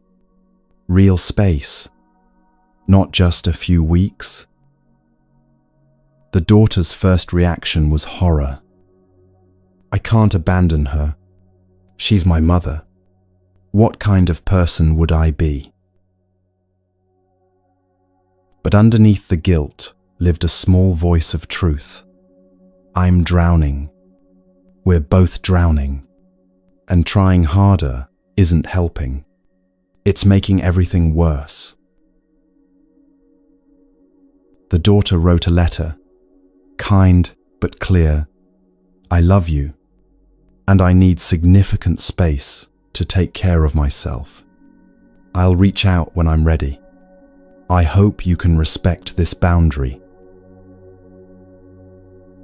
Then 6 months of silence.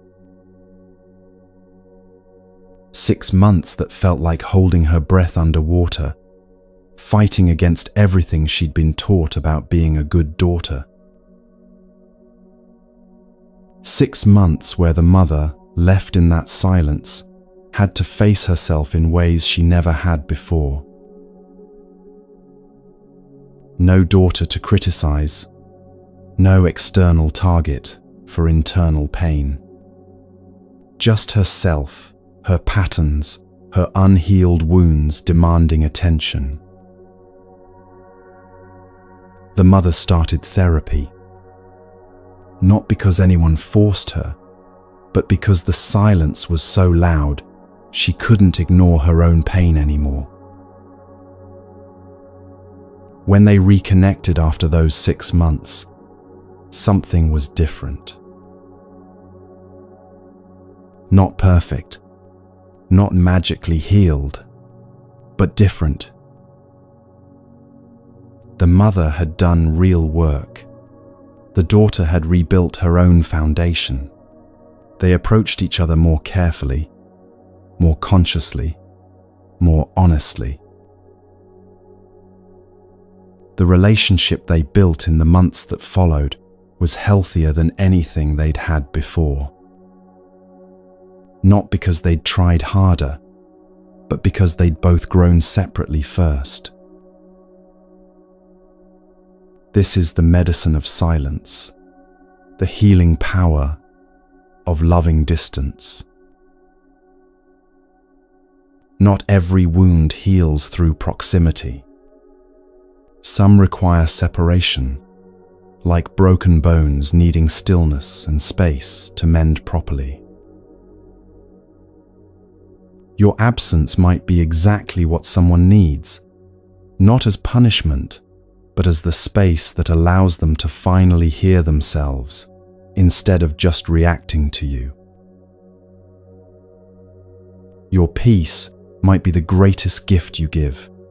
Not peace as in passivity, but peace as in, I've done my own work, and I'm no longer available for this dance. How do you create distance with love? If possible, communicate clearly. Not with blame or anger, but with honest boundary. I need space to take care of myself. This isn't about punishing you. This is about preserving me. Then honor that boundary consistently. This doesn't mean you don't care. It means you care enough about both of you to stop participating in mutual harm. The paradox nobody tells you about distance. It doesn't always mean you don't care. Sometimes caring means stepping back. Sometimes love looks like letting go. Sometimes the most compassionate thing you can do is say, I'm not available for this anymore. The relationship might heal through that space. Both people might grow separately and reconnect differently. Or you might not reunite, and that's okay too. Either way, you're no longer drowning, trying to save someone who needs to learn to swim on their own. The Buddha taught upekkha as one of the 4 divine abodes, alongside loving kindness, compassion, and sympathetic joy. Upekkha is what allows the other 3 to remain sustainable. Without equanimity, without the ability to love while maintaining clear boundaries, compassion becomes codependence, and kindness becomes self-destruction. You can wish someone well from a distance. You can hold space for their struggle without standing in the middle of it. You can hope for their healing without making yourself responsible for it. This is upekkha. This is wisdom. This is love that knows its own limits. Practice this teaching not as coldness, but as clarity. Some relationships thrive on proximity. Others heal through space. Knowing the difference is wisdom. And when you choose space, when you choose to protect your peace through loving distance, you're not abandoning anyone. You're finally honoring the truth that you cannot walk another person's path for them. And you cannot sacrifice your own journey trying to carry them through theirs. Sometimes the lotus must rise above the water to bloom. Sometimes you must step back to remember who you are without the weight of who they need you to be. This is not failure. This is upekkha. This is the wisdom that protects both peace and love.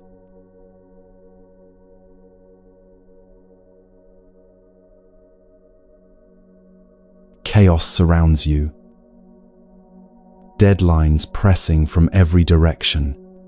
Demands shouting for attention. Noise, endless, relentless noise from phones, emails, people, traffic, the constant hum of a world that never stops. And yet, in the middle of all this, You see someone who seems untouched by the storm, calm in their center, present but not overwhelmed, moving through chaos with a stillness that seems almost impossible. How? The answer lies in something the Buddha spoke about in his final days on earth. As he lay dying, his disciples gathered around him, frightened about losing their teacher, their guide, their refuge. "Who will lead us?" they asked. "Where will we turn?" The Buddha's response became one of his most important teachings. Be a lamp unto yourself. Be your own refuge. Hold fast to the truth as a lamp. This is bhavana, the cultivation of mind that transforms you into your own sanctuary. Your mind, properly trained through consistent practice, becomes a fortress that the external world cannot disturb. Not because you've shut the world out, but because you've built something so stable within that external chaos can't shake your foundation. This fortress isn't constructed in a single dramatic moment of enlightenment. It's built through daily practice, moment by moment, like drops of water, gradually filling an ocean. The Buddha said, "Your work is to discover your world, and then, with all your heart, give yourself to it." This is that work. The daily, unglamorous, profoundly transformative work of training your own mind. Let me tell you about James, a man who worked in finance, high pressure, high stakes, constant stress. He lived in perpetual reaction, his nervous system always activated, his mind always racing 3 steps ahead. A friend suggested meditation. James laughed. "I don't have time to sit around doing nothing. I have actual problems to solve." But the friend persisted. Just 5 minutes. Every morning. For 30 days. What do you have to lose? James agreed, mostly to prove it wouldn't work. Day 1. He sat for 5 minutes, felt restless, checked the timer 4 times. This does nothing, he thought. Day 7. Still restless, still convinced this was pointless. Day 14. He noticed he wasn't checking the timer as often. The 5 minutes passed more quickly. Month 1. Nothing dramatic, but something subtle. He snapped at his assistant, then immediately noticed the snap. There was a tiny space of awareness that hadn't been there before. Month 3. James realized he wasn't as reactive in meetings.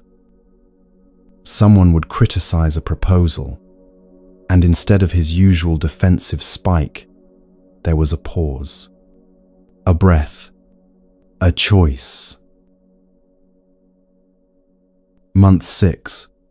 Colleagues started asking, "What changed? You seem different, calmer." James didn't know how to explain it. Nothing had changed externally.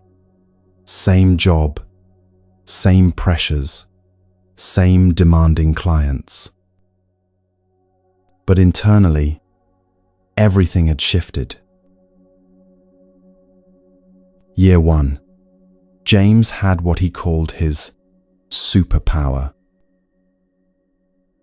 Not that he could do anything supernatural, but compared to colleagues who lived in constant reactivity, he had access to something they didn't: choice. The ability to pause between stimulus and response. The ability to stay calm when everyone else panicked. The ability to think clearly under pressure. His career accelerated not because he worked harder, but because he worked from a completely different mental state.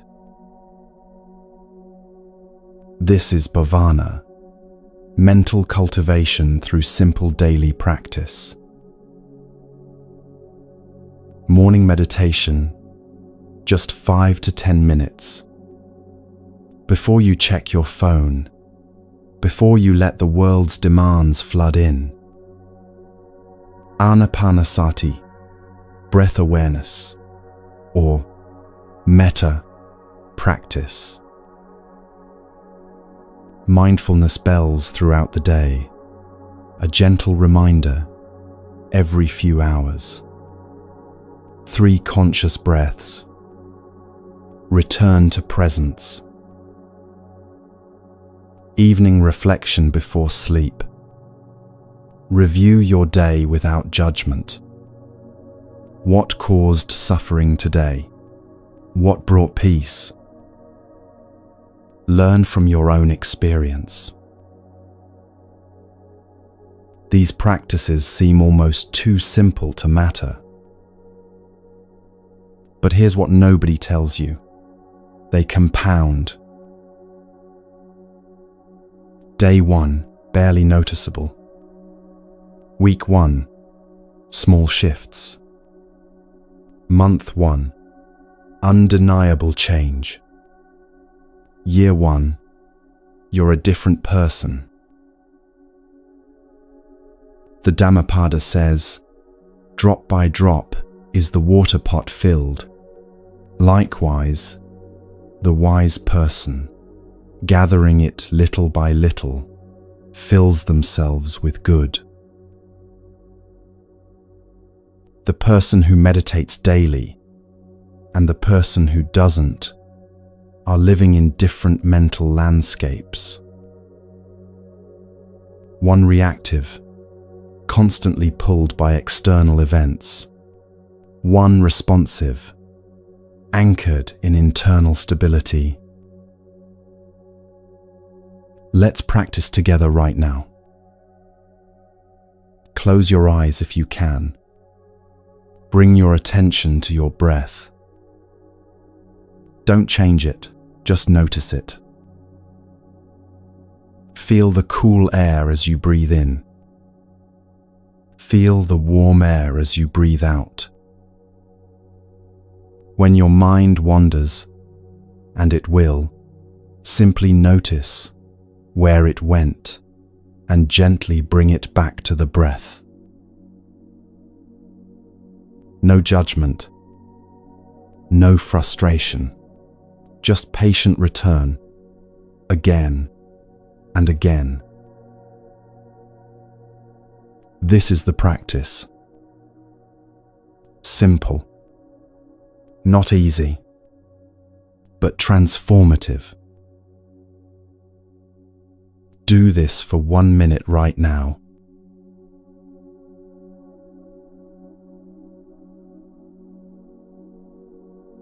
Welcome back. In that 1 minute, you practiced being your own refuge. This is your inner sanctuary. Not a place you visit occasionally, but a practice you cultivate daily until it becomes who you are. Start today. 5 minutes. That's all. This is bhavana. This is the practice that makes you unshakable.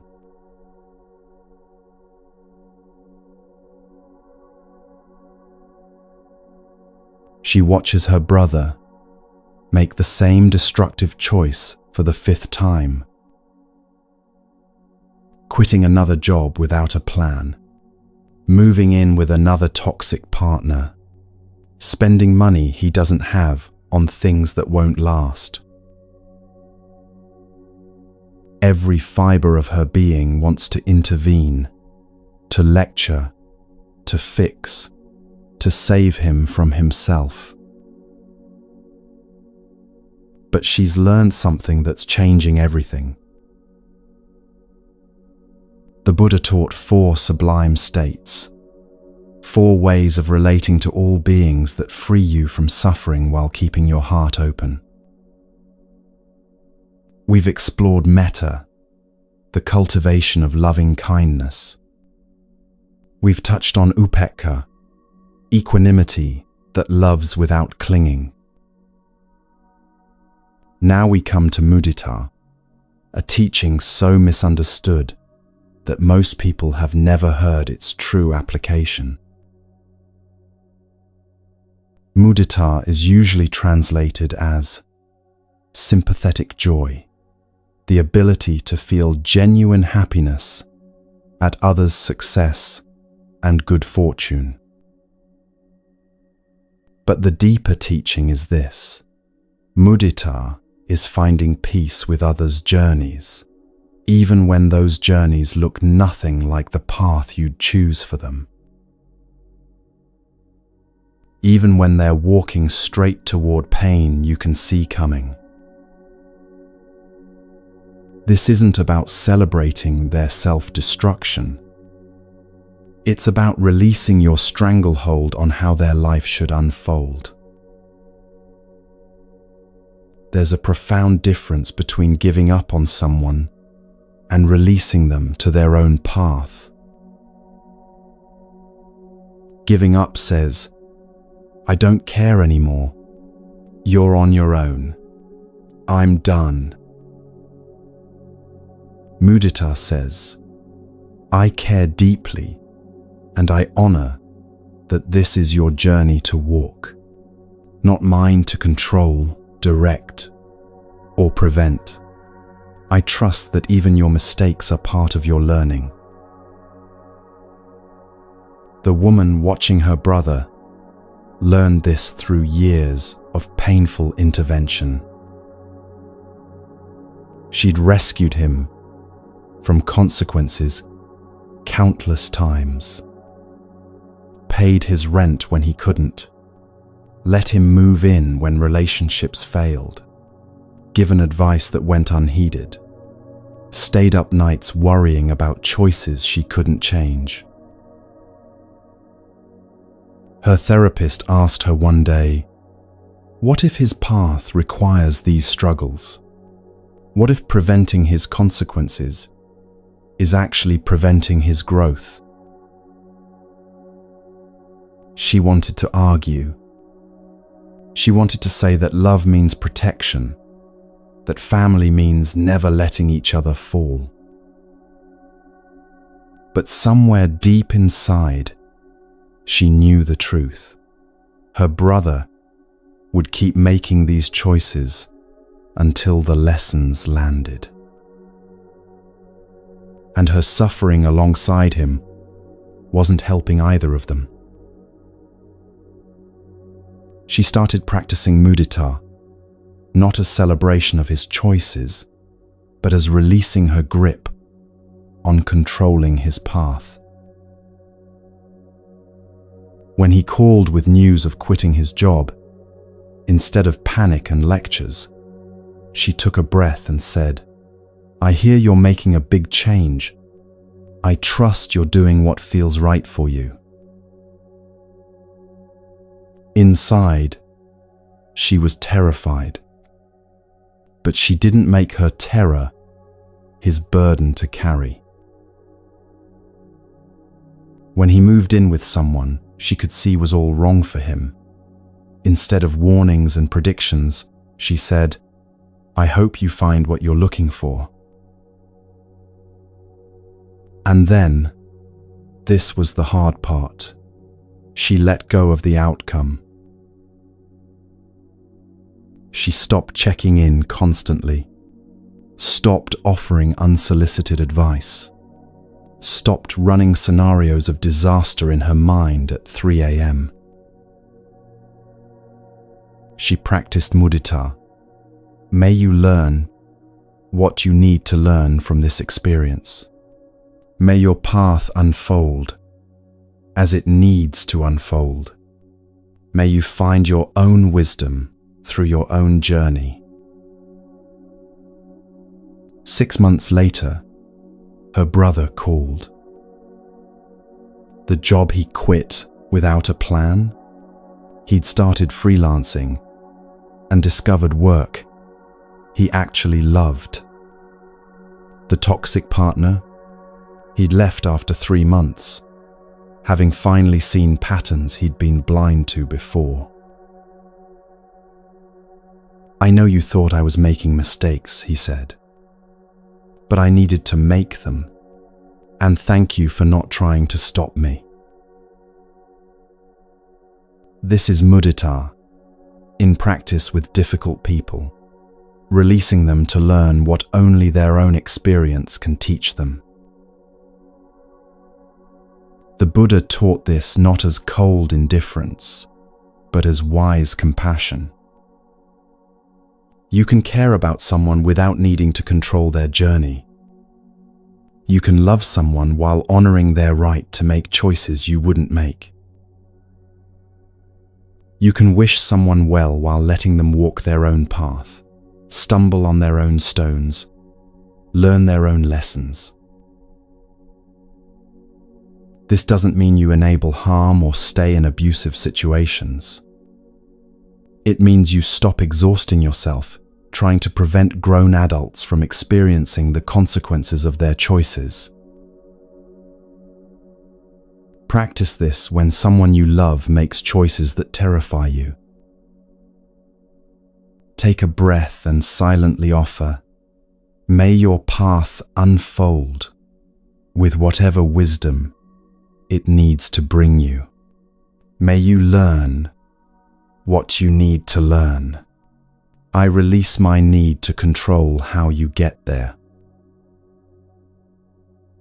Notice the resistance. Notice the voice that says, "But if I just explain one more time," or "But if I just prevent this one consequence."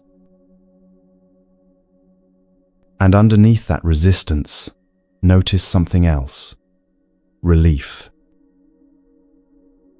The relief of not having to manage another person's life along with your own. There was a mother whose adult son struggled with addiction. For years, she tried everything to save him, paid for rehab, offered her home, gave money, made excuses to his employer, absorbed his chaos into her life. Nothing worked because he wasn't ready. A Buddhist teacher taught her about mudita, and she thought it was the cruelest teaching she'd ever heard. How can I find peace with watching my son destroy himself? The teacher said gently, "Mudita doesn't mean you're happy he's suffering. It means you trust that his journey, even the painful parts, is his to walk. Your suffering with him doesn't ease his suffering. It just means 2 people are suffering instead of 1. The mother began practicing, "May you find your own path to healing. May you learn what you need to learn. I love you, and I release you to your journey."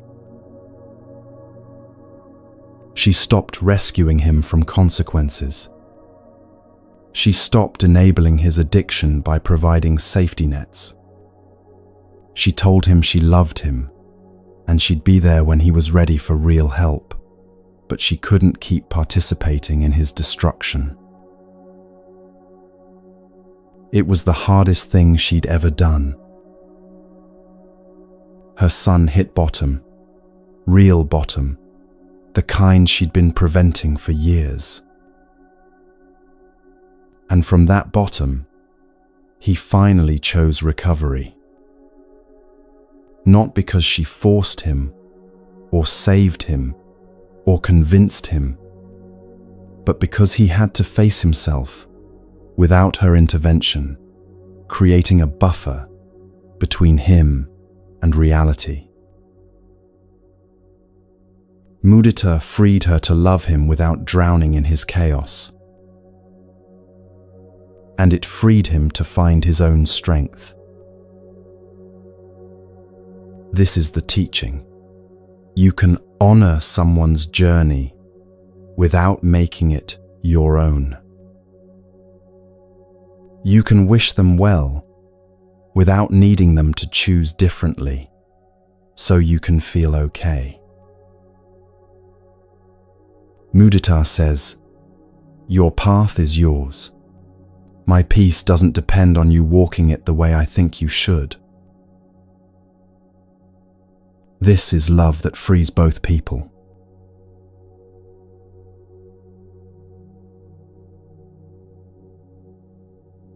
The text message lands like a grenade.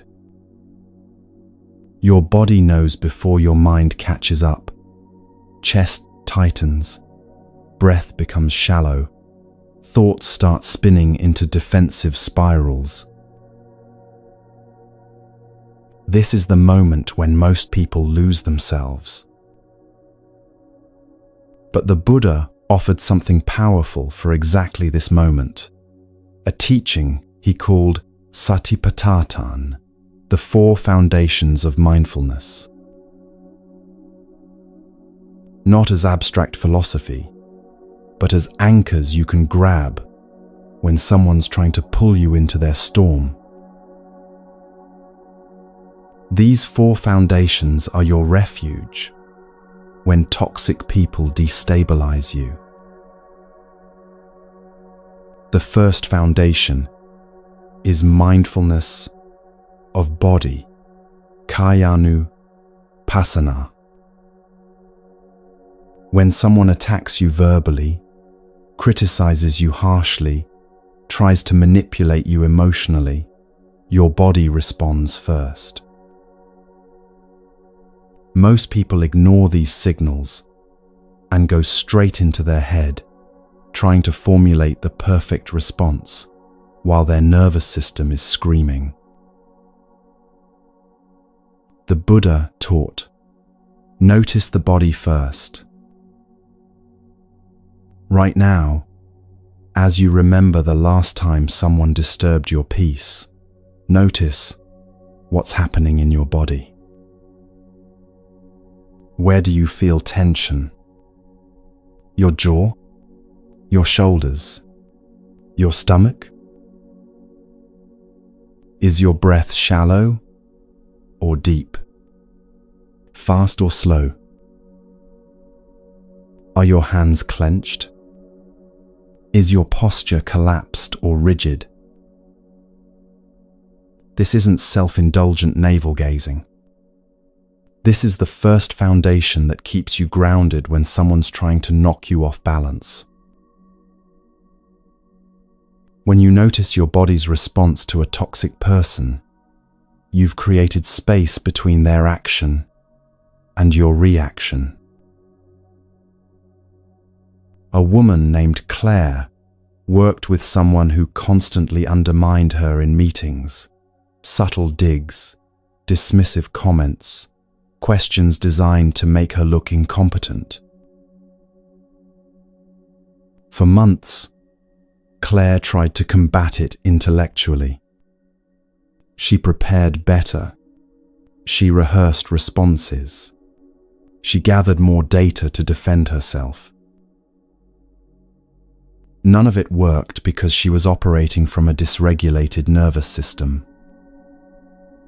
By the time she tried to respond, she was already halfway to panic.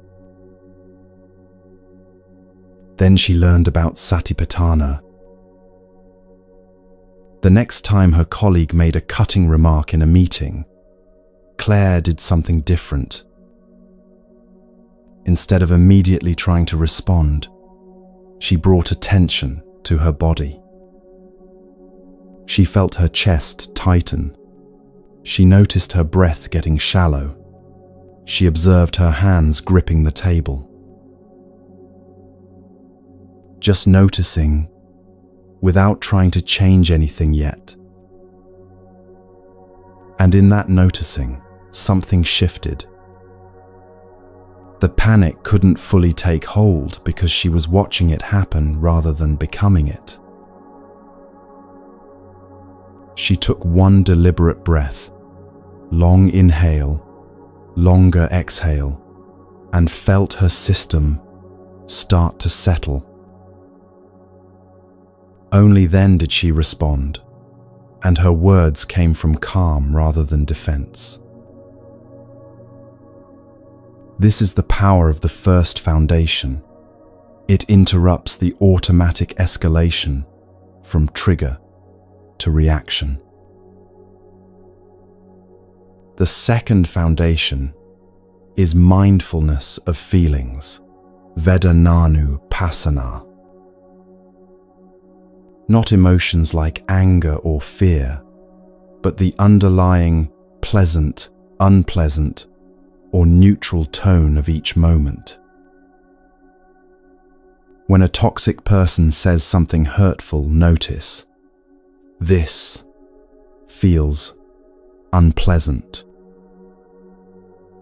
Not they're terrible, or I'm hurt, or I need to defend myself. Just unpleasant feeling has arisen.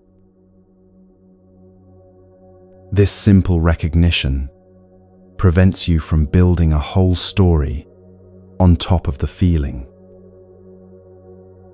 The Buddha taught that suffering comes not from unpleasant feelings themselves, but from our reaction to them, the craving for them to stop, the aversion pushing them away. When you simply note unpleasant without adding layers of narrative, the feeling has less power.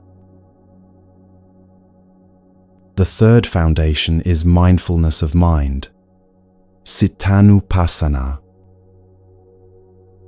Observing your mental state without getting swept into it. When someone provokes you, can you notice, this is a mind filled with anger rather than, I am angry.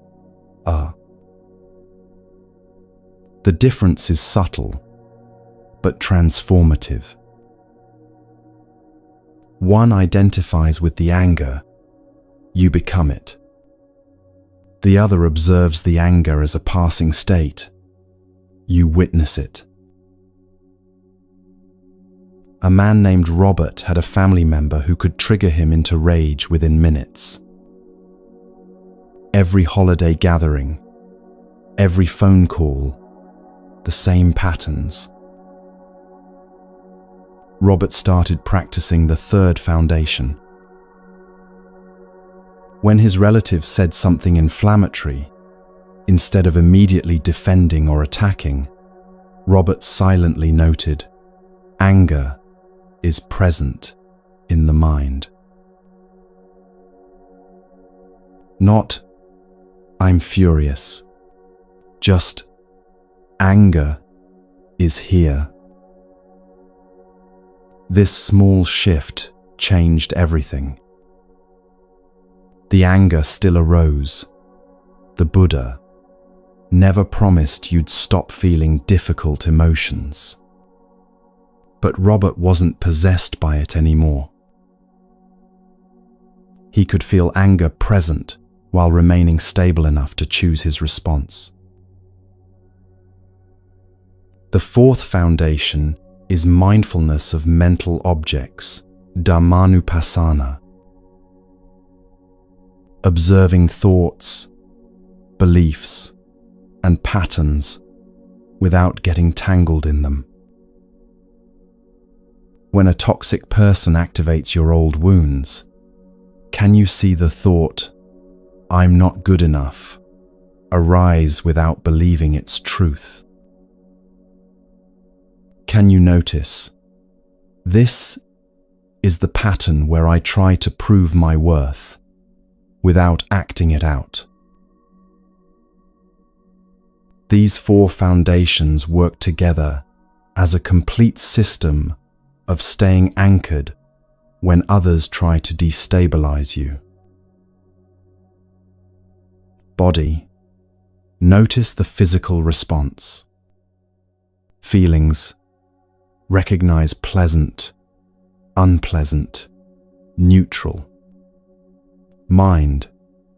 Observe your mental state. Mental objects. See thoughts and patterns without becoming them. This isn't about becoming a detached robot. It's about staying conscious when everything in you wants to react unconsciously. Practice this the next time someone disturbs your peace. Notice your body first. Where's the tension? Notice the feeling tone. Pleasant, unpleasant, neutral. Notice your mind state. Calm, agitated, confused. Notice the thoughts. What stories are forming? Just notice, without trying to change or fix. The noticing itself creates the space you need. The Buddha taught Satipatthana as the direct path to liberation. And part of that liberation is freedom from being controlled by others' toxicity. When you're anchored in these four foundations, people can't pull you into their chaos. Not because you're blocking them, but because you're rooted in awareness they can't shake. This is your unshakable ground.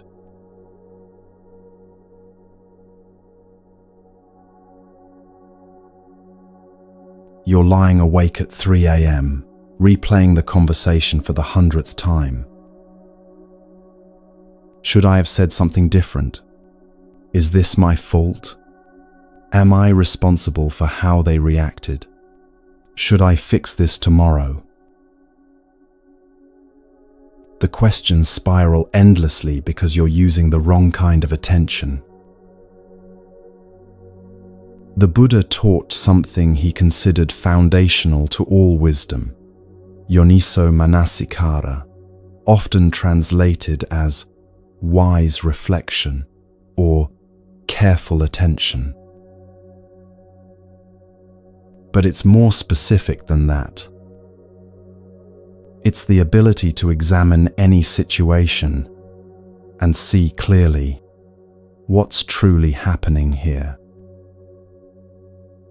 Not what your fear says is happening, not what your guilt insists is happening, but what is actually, objectively, genuinely happening.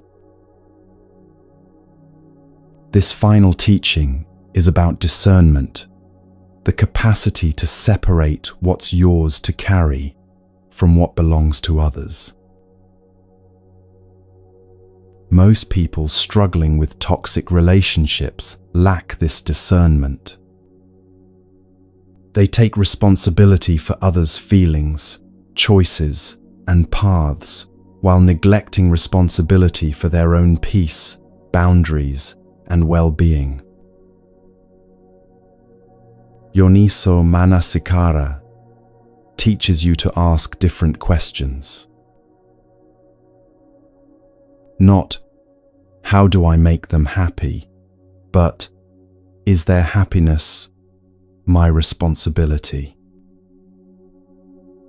Not, how do I fix this, but, is this mine to fix?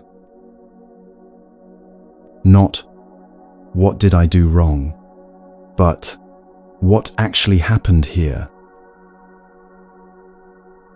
Let me show you what this looks like in practice. A woman named Elena had a mother who called daily with crises that Elena was expected to solve. Financial problems, relationship drama, health concerns that turned out to be minor, but were presented as emergencies. Elena spent hours every week managing her mother's life, feeling guilty when she didn't, resentful when she did. A therapist introduced her to Yoniso Manasikara, the practice of examining situations with wise reflection. After the next crisis call, instead of immediately problem-solving, Elena sat down and asked herself different questions. What is actually happening here? Not what her mother claimed was happening, but reality. Her mother had overspent again and wanted Elena to loan her money. What is my actual responsibility in this situation? Elena sat with this one for a long time. She'd been trained since childhood to believe her mother's problems were hers to solve. But applying wise reflection, her mother was a capable adult who'd created this pattern through repeated choices. What happens if I don't intervene? Her mother would need to solve it herself, ask someone else, or face the consequences. None of which were Elena's responsibility to prevent. What is the wise action here? Not the action her guilt demanded, not the action her mother expected, but the wise action that honored both compassion and boundaries. Elena called her mother back and said, "I hear you're in a difficult situation. I'm not able to help financially. I trust you'll figure out what to do." Her mother was shocked, then angry, then tried guilt and manipulation. But Elena had already examined the situation with wise reflection. She knew what was actually happening, a pattern of dependency she'd been enabling. She knew her responsibility to herself, not to rescue her mother from consequences. This is Yoniso Manasikara, applied to toxic relationships. The Buddha taught that wrong attention, ayoniso manasikara, is the root of all suffering. We attend to things in distorted ways, seeing threats where there are none, taking responsibility for what isn't ours, missing what actually matters. Wise reflection cuts through the distortion. When someone tries to make their problem your problem, pause and reflect. Is this actually mine to carry? When someone blames you for their feelings, pause and reflect. Am I actually responsible for how they chose to react? When someone demands your time, energy, or peace, pause and reflect. What is the wise response that honors both compassion and self-respect. This isn't cold analysis. It's clarity that serves both people. A father learned this with his adult daughter who constantly created drama and expected him to drop everything to manage her emotional crises. He loved her deeply, but was exhausted by the pattern. He started applying Yoniso Manasikara to each crisis call.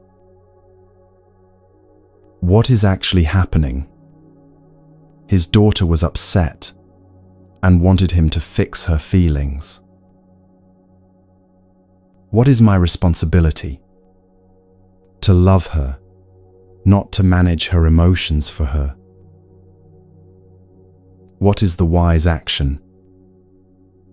To listen with compassion, but not take on the work she needed to do herself. He began saying, "I hear you're really struggling. What do you think would help?" At first, she'd escalate. "You don't care. You're supposed to help me." But he'd already reflected wisely. He knew helping meant supporting her growth, not preventing her from developing her own emotional regulation. Over time, something shifted. His daughter started solving more of her own problems. She still called, but the conversations were different. She was processing, not demanding rescue. The relationship deepened because it was no longer based on her emotional dependence and his exhaustion. This is the final teaching, the wisdom to discern what's yours and what isn't. The Buddha said that Yoniso Manasikara is the foundation for all other practices. Without it, you're building on sand. With it, everything else becomes possible. Practice this today. When someone's behavior disturbs your peace, sit down and reflect with careful attention. What is actually happening here, beyond the emotional charge? What is my genuine responsibility in this situation? What is their responsibility that I might be taking on? What is the wise action that honors both compassion for them and respect for myself? These questions won't give you easy answers, but they'll give you clear ones. And clarity, seeing things as they truly are, is the beginning of all freedom. This is Yoniso Manasikara. This is wise reflection. This is how you finally stop carrying what was never yours to hold.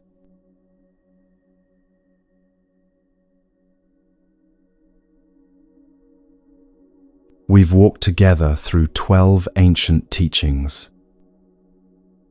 Nothing is personal, just their mind reflected.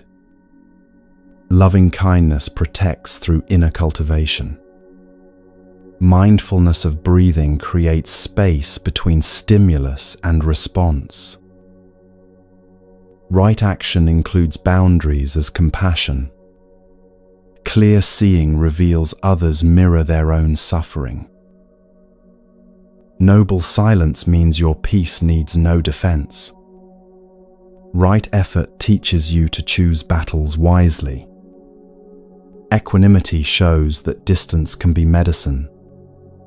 Mental cultivation builds your daily sanctuary. Sympathetic joy frees you to honor others' paths. The 4 foundations of mindfulness anchor you when others destabilize you. Wise reflection discerns what's yours to carry. These aren't ideas to collect. They're tools to use, starting today. The Buddha said, "The mind is everything. What you think you become." Let's sit together one last time. Close your eyes. Hand on your heart. May I dwell in peace. May I be free from suffering. May I respond with wisdom, not reaction. May I protect my peace without guilt. May I love without losing myself. May all beings find peace.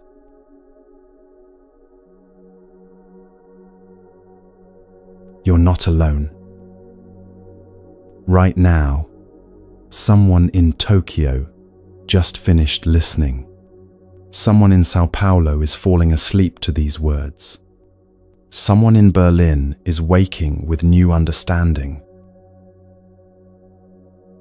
These teachings will be here whenever you need them. Waiting, patient, timeless. Your peace is already within you. May your journey be peaceful. May your heart be light. Breathe well, live well, be well. Thank you for walking this path with me. Peace be with you.